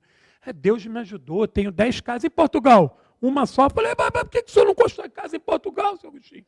Não, porque aqui, eu gosto muito daqui. Porra, não construí casa em Portugal, porque lá não tinha nem carvão para o frio. Aí, conclusão, ele falava, não, o Salazar é um homem muito bom, gostava muito do Salazar. Eu falei, mas o senhor gostava do Salazar por quê? Porque o Salazar é muito bacana. Mas por quê? Não, é muito bom. Era uma questão pessoal. Né? Muitos portugueses fugiram de Portugal, mas eram pessoas... O Portugal era um país agrário, né? E o Salazar era um cara que trabalhou muito o rádio, a mídia, então ficou no ideário das pessoas mais humildes que o Salazar era um líder e que queria mudar o país. Então essas pessoas vieram para o Brasil trazendo numa memória rarefeita a figura do Salazar. Salazar foi mal, perseguiu os portugueses, manteve Portugal numa miséria absoluta, uma pobreza. A área rural de Portugal era uma coisa medonha. E ao final da guerra, Portugal estava em frangalhos. Por quê? Porque a Inglaterra já não podia mandar tanta coisa para Portugal por causa do esforço de guerra. A Espanha, a mesma coisa. Então, a figura do Salazar, do Franco, eram figuras extremamente reacionárias, pessoas ignorantes, e que, óbvio, né, privilegiaram aquela pequena elite ali ao redor do governo, a turma ligada ao comércio exterior e tal.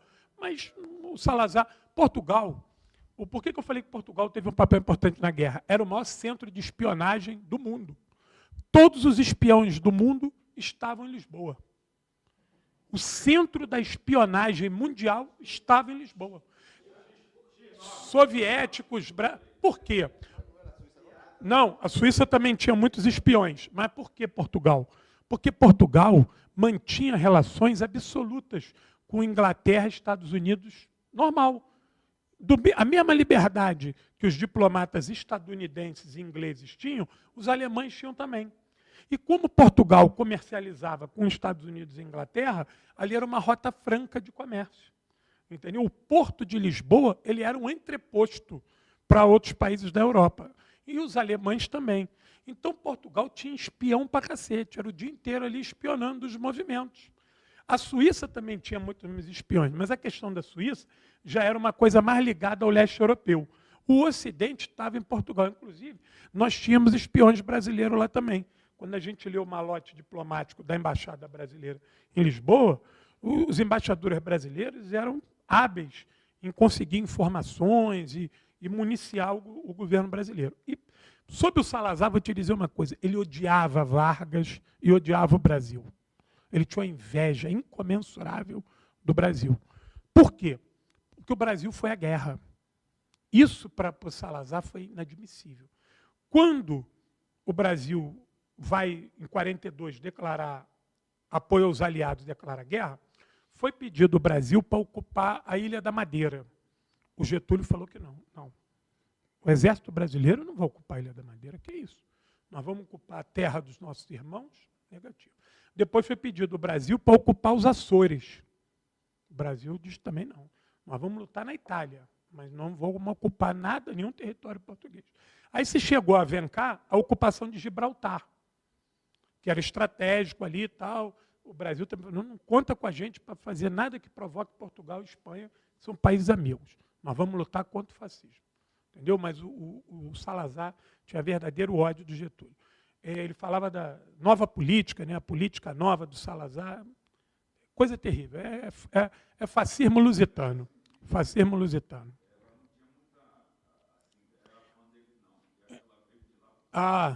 Se veio de lá corrida por causa da fome, já desmamou do Salazar. Minha companheira perguntou da Romênia. O exército romeno ele vai se aliar a Hitler. A Romênia, antes da guerra, a Romênia toma territórios da União Soviética, a Bessarábia.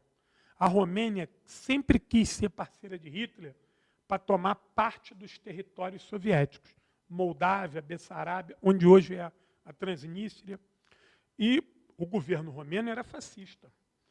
Quando o Exército Vermelho vai avançando, a Romênia vê que o bicho vai pegar. E ficou ruim. Eles vão tentar negociação com o Exército Vermelho. O Exército Vermelho vai abrir negociações com os romenos, mas vai tomar a Romênia. Entendeu? Vai ter uma luta atroz dentro da Romênia. O Ceausescu, ele era um herói de guerra. Entendeu? O Ceausescu, ele é um dos... O Ceausescu, ele era visto na divisão do partido como o homem de Moscou, porque ele era um cara muito ligado a Moscou. E você vai ter partisãos romenos que não foram para Moscou, que ficaram ali na região. O Ceausescu, ele tinha um status de general do Exército Vermelho. Ele foi um grande combatente. E a Romênia foi palco de muitas lutas do Exército Vermelho. Só que depois, a Romênia, com o fim do socialismo, ela vai ser um desses países que vai derrubar a estátua, vai apagar a sua memória. E parte dessa memória importante da Romênia foi perdida. Mas a Romênia tem heróis gigantes da luta. E tem bastante coisa ainda, então eu fico feliz. Bem legal, né? E vai ter um papel importante, porque muitos romenos, depois, vão se alistar no Exército Vermelho e vão seguir com o Exército Vermelho até Berlim. Entendeu? Vão fazer parte do Exército Vermelho. A Romênia foi um dos países que o Exército Vermelho não bombardeou com aviação para proteger a capital. A maioria das capitais do leste europeu não foram bombardeadas pelos soviéticos, não só pelo povo, mas também pelas suas riquezas arquitetônicas. O Exército Vermelho não permitiu esse tipo de destruição. Entendeu? Isso é uma coisa curiosa, pouca gente fala disso. Meu camarada que perguntou... Conheço, claro. Você me perguntou sobre...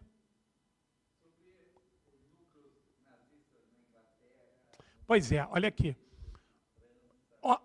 Onde é que era o maior partido nazista fora da Alemanha? Está todo mundo reprovado.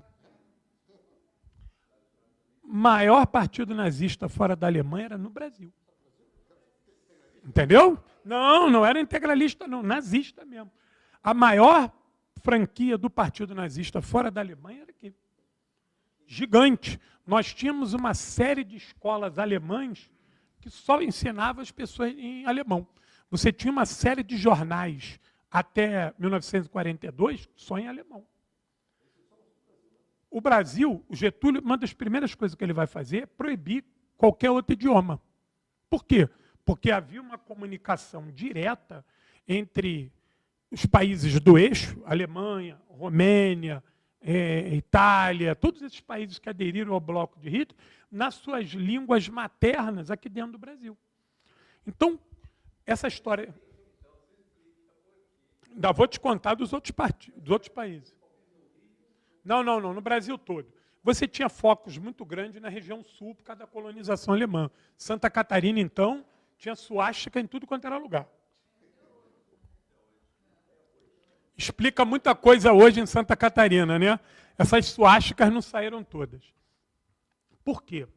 Havia um investimento alemão no Brasil muito grande.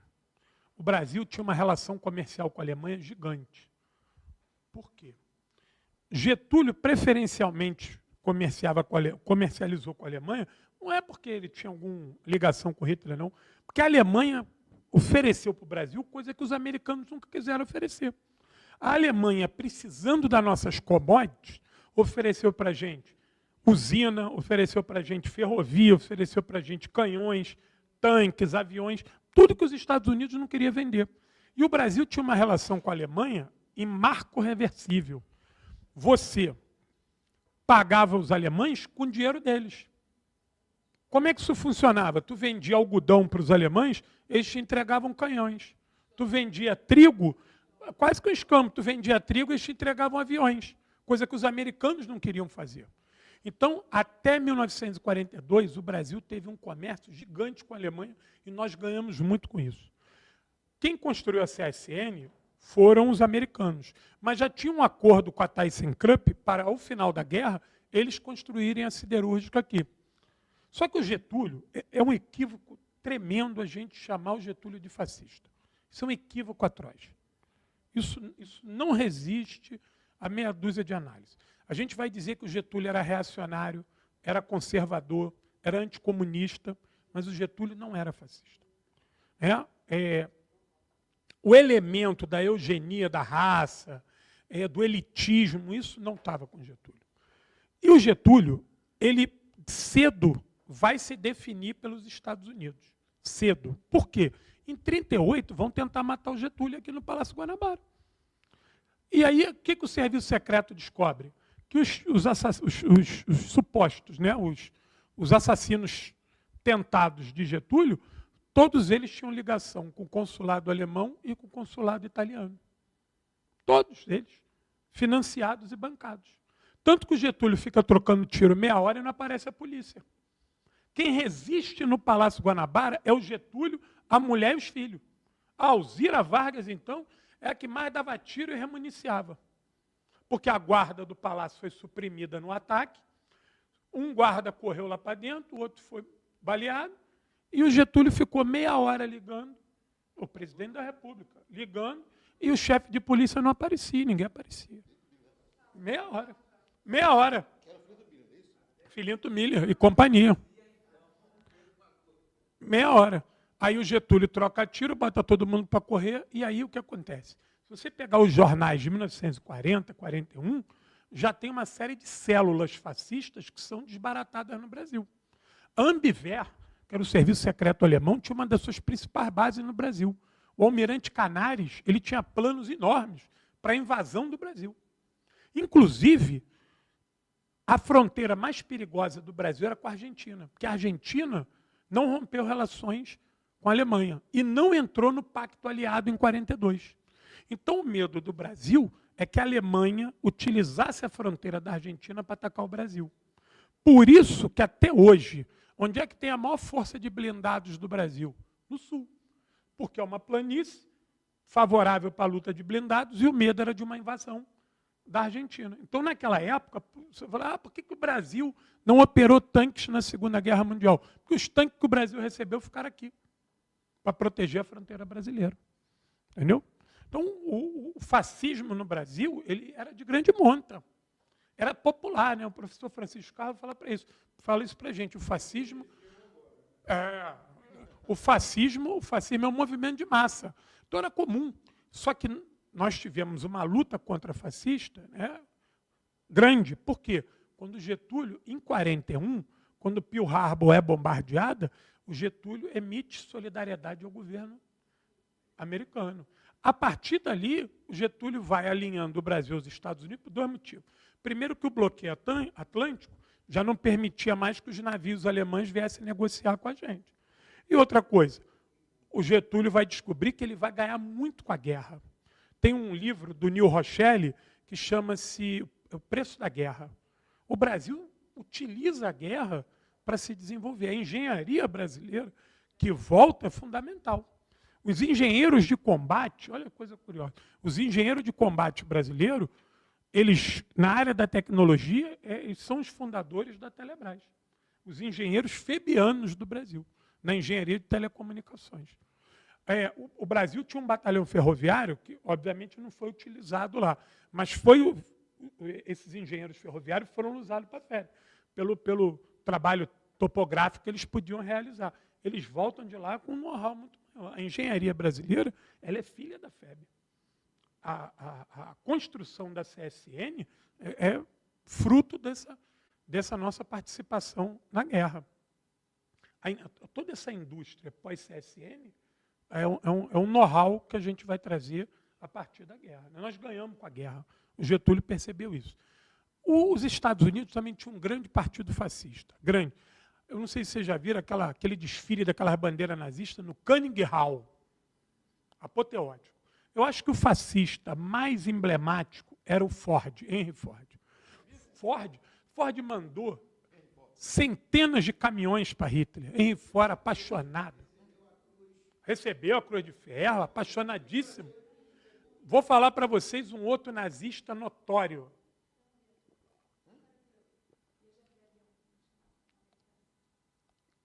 Que projetava avião? Ah, sim, sei quem é. Também era nazista também. Ah, o Lindbergh. Lindbergh, sim, sim. A elite estadunidense, aquela turma da Ku Klux Klan, que adorava o nazismo. Até porque o Hitler falava o seguinte, o que o Hitler falava? O espelho dele era os Estados Unidos, que ele falava assim, eu adoro os Estados Unidos pela maneira como eles trataram os índios. Aquilo é um exemplo. O Hitler gostava tanto dos Estados Unidos que ele tinha 2 trens blindados. O maior dele, o mais importante, se chamava América. O sonho do Hitler era ter a Inglaterra e os Estados Unidos com ele. O pai do Kennedy, o Kennedy lutou na Segunda Guerra Mundial, John Kennedy.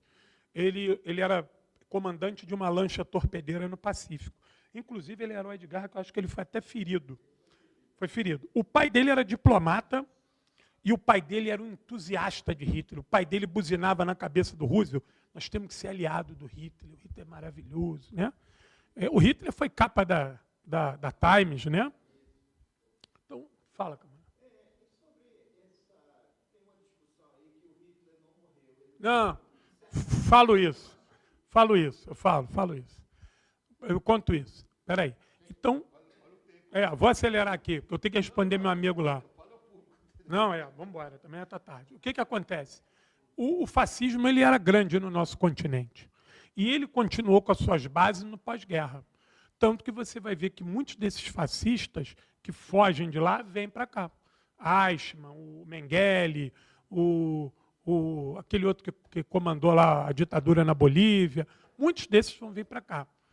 E os países do Sul vão dar essa acolhida, por quê? Porque Argentina e Chile só vão decretar guerra à Argentina, guerra à Alemanha, faltando poucos meses para terminar a guerra. Então a Argentina e o Chile sempre deram acolhida ao fascismo.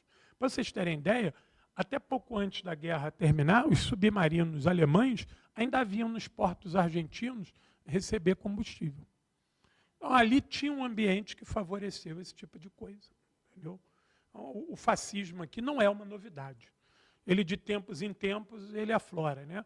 Quando as forças progressistas e o movimento comunista estão em baixa, eles se aproveitam disso e vêm nessa onda muito grande. Por isso que a gente tem que estar firme e forte. Meu amigo lá perguntou da União Soviética. Olha, a gente não pode analisar a União Soviética a partir de uma perspectiva. Né? Eu amo a Pagu, mas a Pagu era uma mulher da classe média. Né? A perspectiva dela da União Soviética está ligada à classe que ela pertence. Naquele mesmo período, Prestes foi a União Soviética. Se tu perguntasse o Prestes, ele ia dizer que era o lugar mais maravilhoso. A União Soviética, ela, ao contrário do que a gente imagina, ela não foi um local sombrio, cinza e atrasado. Pelo contrário, muitos avanços, para você ter ideia. Né? O primeiro GPS foi lá, né? O GLONASS, tem a vanguarda soviética em botar cachorro, mulher e gente no espaço. A questão dos bens materiais na União Soviética era visto como um prêmio, né? Não como uma corrida consumista. Então, isso talvez impacte a visão nossa. Né? Você sair aqui do Brasil, e no Brasil, na década de 40, né? Uma pessoa da classe média, que nem a Pagu, uma pessoa plural, e ela sai daqui da praia de Copacabana e chega em Moscou, talvez realmente ela tenha tido um impacto, porque era um momento onde os problemas internos eram grandes. você precisava de uma grande vigilância do partido, porque você tinha uma contra-revolução em ação. Você já tinha a Alemanha nazista, você tinha ameaça do Japão, tinha ameaça da Finlândia, tinha ameaça do Irã. Se vocês não sabem, o Irã foi ocupado pela União Soviética antes da guerra, porque o parente do Shah Reza Pahlavi era aliado de Hitler. Então o Irã ele passa a Segunda Guerra Mundial toda ocupada por tropas soviéticas e inglesas. Porque o Irã ia entrar na guerra contra a União Soviética do lado dos nazistas. A Turquia também. A Turquia estava esperando o final da Batalha de Stalingrado para atacar a União Soviética. Então, tudo isso, fala assim, mas a União Soviética tinha um ambiente assim, meio policialesco, compatível com as ameaças que ela sofria. Mas as liberdades individuais elas estavam garantidas. Tanto estavam garantidas que todas as vezes que a União Soviética precisou do seu povo, ele estava ali para defender o Estado e a Revolução. Só que essas perspectivas pessoais elas são difíceis. Vou te dar um exemplo. Eu estive em Cuba pela primeira vez em 1993, no auge do período especial. Eu era um jovem que, na minha casa, a gente já passava muita dificuldade, eu era muito pobre. E eu fui para Cuba porque uma pessoa pagou a minha passagem. Falecido Mário Dias, que foi vereador aqui do PDT. O Mário Dias foi, inclusive, médico do Prestes. E ele falou, João, você tem que ir a Cuba. Você precisa ir a Cuba. Eu chego em Cuba no auge do período especial. Eu morava em Brasília, numa casa de aluguel, uma situação dificílima. Muitas vezes na minha casa não teve gás, ver minha mãe cozinhando com álcool. Uma situação, não tinha pai, a minha mãe ganhava um salário mínimo. A minha irmã era filha de outro pai que também não era presente. A minha mãe tinha 2 filhos pequenos, um de cada pai, um morto e o outro sumido, e um salário mínimo. Quantas vezes para comer, um Deus nos acuda. Aquilo, quando eu chego em Cuba no período especial, eu vejo aquilo. Aquilo não me assustou. Só que eu cheguei em Cuba com 100 e tantos brasileiros. 80 deles eram funcionários públicos que ganhavam muito bem. Brancos, de classe média. Quando eles chegaram no acampamento em Cuba, que era um acampamento de solidariedade, de trabalho no campo, eles falaram assim, não, eu não paguei para ficar aqui nessa cama com mosquiteiro e usar latrina, não vou ficar aqui, não. Eu entendi eles. Eles foram para passear. Eles não queriam ficar ali cagando no boi, nem com a enxada na mão. Entendeu? Eles tinham dinheiro. Eu, que saí de Brás de Pina, quando eu vi aquilo, eu falei, pô, maravilhoso. Porra, e aqui, na minha casa, tinha vaso sanitário, né? A latrina lá, porque era um acampamento militar. Então, quando eu cheguei lá, que eu vi as conquistas da Revolução, apesar do período especial, eu estava com o dente quebrado há mais de um ano. Eu sofria de dor de dente, eu não conseguia um dentista. Teve um dia que eu estava lá moado, o cubano falou, o que foi? Eu falei, aqui no dente, o cara falou assim, olhou e falou assim. No dia seguinte veio uma piqueira, uma ambulância me botou, me levou no médico. O cara obturou meu dente, mandou para o acampamento. 2 dias depois o carro veio me pegar para terminar o tratamento. Eu falei, porra, se aqui está difícil assim, eu vou ficar aqui. Aí, eu estava lá capenando, o cara deu canchada no meu dedo, quebrou meu dedo. Eu falei, quando o cubano viu meu dedo todo, botou na ambulância e no hospital. Cheguei no hospital, não tinha fila. Eu falei, caralho, o hospital não tem fila, morreu todo mundo? Tirei o raio-x, o cara me deu um anti-inflamatório, botou uma tala e me mandou para casa. Eu falei, caramba, eu estou em Cuba em uma semana, já tinha usado o sistema de saúde dele, mais do que eu usei do Brasil. Mais do que eu usei do Brasil. Depois o carro foi lá de novo. O médico foi lá para ver meu dedo, para tirar a tala. Tal. Eu já tinha tirado a tala, já estava lá trabalhando lá. Fiquei 30 dias em Cuba, 25 trabalhando no campo. Duríssimo trabalho, rapaz. Acordava às 5 horas da manhã. De noite, um frio do caralho. Parecia que eu estava em Moscou. E daí é para capinar. E os caras, metade da turma foi embora. Os caras tudo classe média, entendeu? O cara com salário alto, o cara não foi para lá para isso. Chegou lá e ele viu as duras condições que eram aquela brigada. O cara foi para Havana. E quando eu fui a Havana, encontrei eles. Na bodeguita, comendo, bebendo. Aí a concepção deles de Cuba mudou. Aí Cuba era o melhor lugar do mundo. Por quê? Não tinha assalto, não tinha sequestro, não tinha tiroteio, a comida era barata e eles estavam gozando do bônus. E aí eu encontrava ele lá em Cuba todo feliz, erro de táxi, e eu no caminhão do lixo. Eu tenho essa história maravilhosa. Não tinha combustível, Cuba, naquele drama, tu tinha que ficar pedindo carona, as filas nos ônibus gigantesco, para ferrar com tudo. Eu não sei andar de bicicleta. E lá em Cuba, os chineses mandaram milhares de bicicletas. Aí o cara falou assim para mim, vai de bicicleta, e eu com vergonha para dizer que eu não sabia andar de bicicleta. Aí eu falei para o cara assim, tem rodinha? Aí o cara não entendia a rodinha.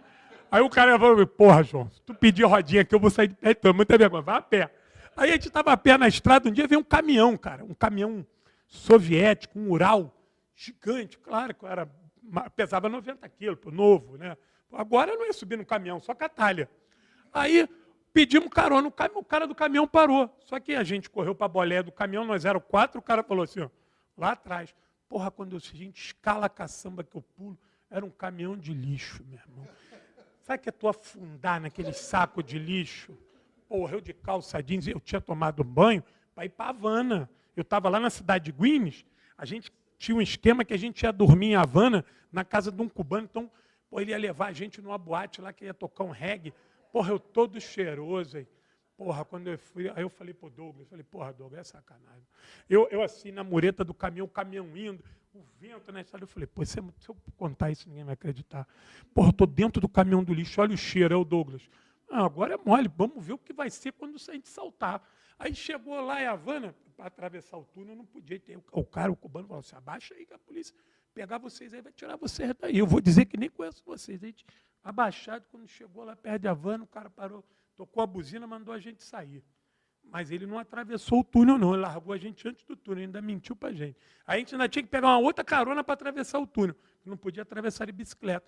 Quando o pulo do caminhão, meu irmão, o meu pé era churume puro. Pô, perigoso, comandante. Com 17 anos, pô, tu aceita tudo. Aí tu tinha que ver a nossa luta para conseguir uma bica. Aí tinha um posto de gasolina fechado, que não tinha combustível, tinha uma bica. Pô, eu falei, pô, o que a gente vai fazer? Aí lavamos a calça, a meia, porra, aí com a meia molhada, e a gente taca de passar água e o tênis fedendo. Eu falei, porra, cara, o que a gente vai fazer? Vai ficar descalço? Eu falei, não. Aí, porra, botei aquela meia molhada mesmo, a calça molhada, um cheiro horrível. Fomos embora. Chegamos lá onde conseguimos uma carona, no ônibus. Porra, entramos daquele jeito, acho que ninguém sentiu o cheiro. Nem todo mundo estava tão fedorento, mas eu achava que eu era o mais fedorento. Chegamos lá na casa desse cubano, lá o cubano falou assim, não, vou dar um jeito aqui, vem cá. Aí levou lá, a gente passou um sabão em pó, sabonete, mas nós continuamos molhados. O cheiro era horrível, porque como é que tu vai meia molhada, sapato molhado? Então, aquilo para mim foi uma diversão. Por causa da minha condição, aquilo ali não estava mudando muito, não. Anos depois eu fui em Cuba e óbvio que a situação lá é bem melhor do que o período especial. Mas a tua perspectiva, se você for um cara... Eu fui a Cuba agora, eu cheguei agora de Cuba, eu passei ano novo em Cuba. Eu cheguei agora em janeiro, né? Fui para lá no final de dezembro e passei 22 dias em Cuba. A situação lá está bem difícil, por conta do bloqueio, né? O recrudescimento do bloqueio. Mas, se tu pegar a maioria da população pobre do Brasil e levar para lá, o cara não quer sair de lá. Tem saúde, tem educação, não tem violência, tem habitação, todo mundo tem vaga na universidade, o desemprego é pequeno, tu pode andar de madrugada em Havana que ninguém vai te roubar, ninguém vai te matar.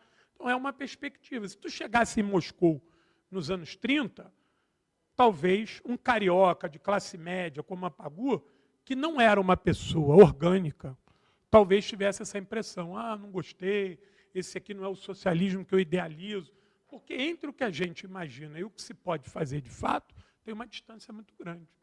A União Soviética, pós-guerra, é um país com IDH altíssimo. O índice de desenvolvimento humano é alto.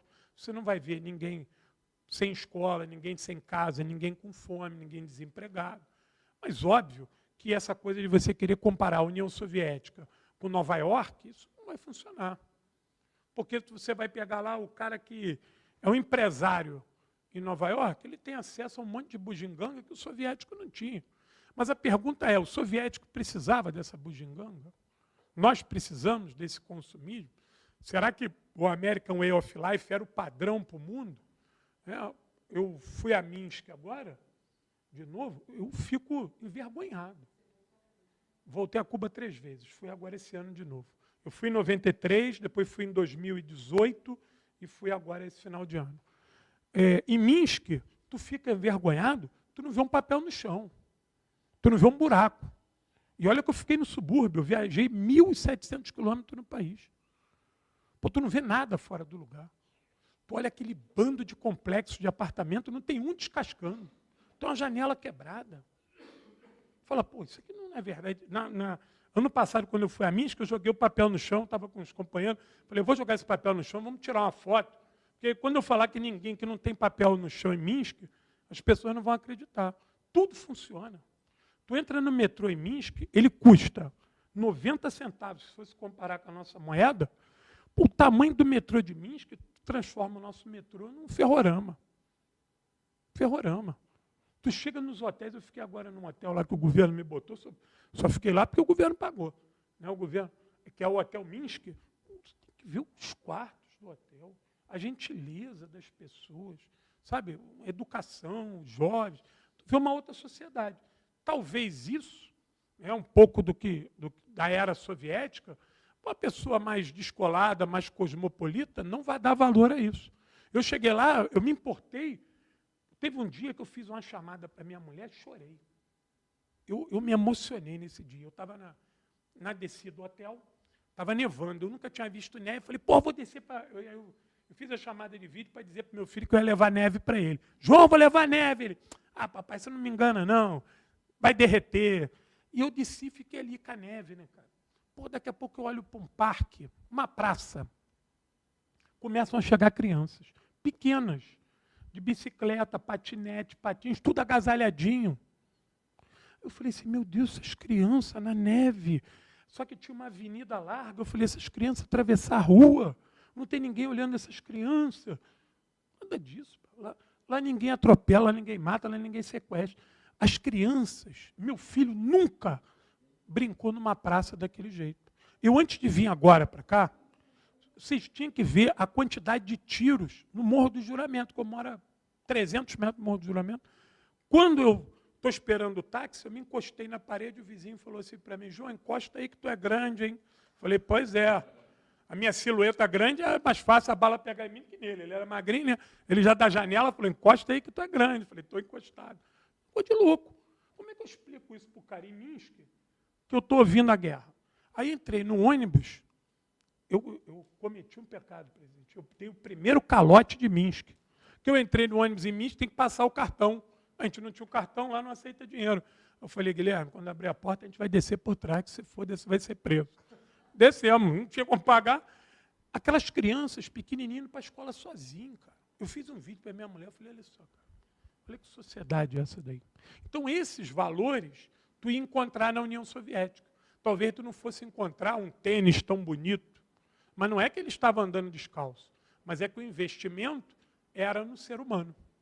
Entendeu? Então, esse exemplo que tu deu da Pagu e de muitos outros, muita gente se desiludiu com aquilo que acreditava que podia ser o socialismo. Mas é uma questão de idealismo, porque você vai construir o socialismo possível. Muitas das vezes, aquele possível não é o que você queria, mas era o possível. Ao fim da União Soviética, para você ter ideia, a União Soviética desaba em 91, mas tem uma votação. A maioria da população, 80% da população, votou contra o fim da União Soviética. Mas mesmo assim, por questões internas, ela desabou. Mas essa perspectiva ela é sempre pessoal. Mas eu posso te garantir que a nível tecnológico, a nível de IDH, a nível social, o avanço soviético era muito grande. Muito grande. Só para dar um alô aqui no meu amigo aqui sobre Hitler. Outra coisa que a Guerra Fria fez foi criar isso vem de revista. Na época das bancas de jornal, tu passava nessas bancas de jornal aqui da Rio Branco, tinham 10 revistas com Hitler. Essa coisa de que Hitler pegou um submarino, veio parar no Brasil, estava na praia de Copacabana, isso é uma ilusão. São Gonçalo. Hitler, ao final da guerra, está muito doente, numa situação física terrível e cercado. Hitler jamais ia sair do bunker, porque ele era uma pessoa que não conseguiria chegar nem no litoral, que já tinha sido tomado pelos soviéticos, e ele não ia conseguir acessar as áreas ocidentais. E quando ele viu as fotos de Mussolini pendurado, aquilo impactou muito ele. Então ele sabia que o destino dele era aquele. É quando ele decide se suicidar. Então, Hitler se suicida e dá ordem para queimar o seu corpo. Ele já era um corpo pequeno e você usou ali 200 litros de gasolina. Não tem corpo que resista a 200 litros de gasolina. Quando os soviéticos chegam no bunker, inicia uma grande investigação. Né? Começa a prender todo mundo, interrogar, e todos os interrogatórios falam, Hitler tomou veneno e deu um tiro na cabeça. Nós tiramos o corpo dele no tapete e queimamos ali naquela vala. Então, os soviéticos vão fazer toda a perícia dele e vão achar um pedaço da mandíbula. Na mesma hora, quem é o dentista de Hitler? Fulano de tal. Manda prender e trazer os arquivos. Os arquivos do dentista, porque o Hitler tinha uma série de problemas de dente, muitos problemas de dente, basicamente. E o que achou da ossada foi levar à União Soviética. A União Soviética nunca deu tratos a isso, porque não tinha necessidade de alimentar, que ficou com o resto de Hitler, para não ter nenhuma iconografia isso. Hitler morreu e acabou, e nós capturamos o que sobrou. Com o fim da União Soviética, para vender revista, voltaram. Hitler pegou o submarino. Hitler não ia entrar em submarino nunca, porque não existia nenhum submarino para sair da Alemanha naquele momento, porque os soviéticos tinham tomado a única área de porto, Gdansk. Não tinha. Pois é, Hitler não ia conseguir chegar, Berlim é distante do mar. Você não ia chegar. E aí o que acontece? Se lançou dúvida. A Rússia permitiu que algumas vezes se investigasse o material. Por último, uma equipe francesa foi lá, acho que agora 2004, 2005, e fizeram a maior pesquisa e apresentaram isso. O governo russo falou, olha, definitivamente é a última vez que nós vamos abrir esse arquivo. Não se abre mais. Essa equipe francesa foi lá, recolheu o DNA daquela ossada e comparou com os parentes de Hitler e deu 99,9% caso encerrado. Entendeu? Tanto essa pesquisa francesa, que vocês podem achar na internet, quanto o governo russo, porque o governo russo tem a mesma opinião dos soviéticos. Por nós, não há nenhuma dúvida que Hitler deu um tiro na cabeça. Por que ele deu o tiro? Ele tomou veneno, mas ele tinha medo do veneno não fazer efeito. Quando ele envenenou a cachorra, ele viu que a cachorra demorou um pouco para morrer. Então ele achou que no ser humano ele poderia ficar inconsciente e não morrer. E os captores pegarem ele. Então ele toma o cianeto e dá um tiro com a pistola dele e morre. A mulher dele, só o cianeto. E deixou ordens expressas que o corpo dele tinha que ser queimado. E isso foi feito. Então os russos, hoje, se você chegar e falar, eu quero ter acesso, não tem acesso. O russo hoje fala, tem os nossas publicações científicas, e vai lá no dos franceses, que é o momento final. É isso, acho que ajudei, né? Obrigado, Pitilo, obrigado a todos, valeu a pena. Podia deixar a cachorra, né?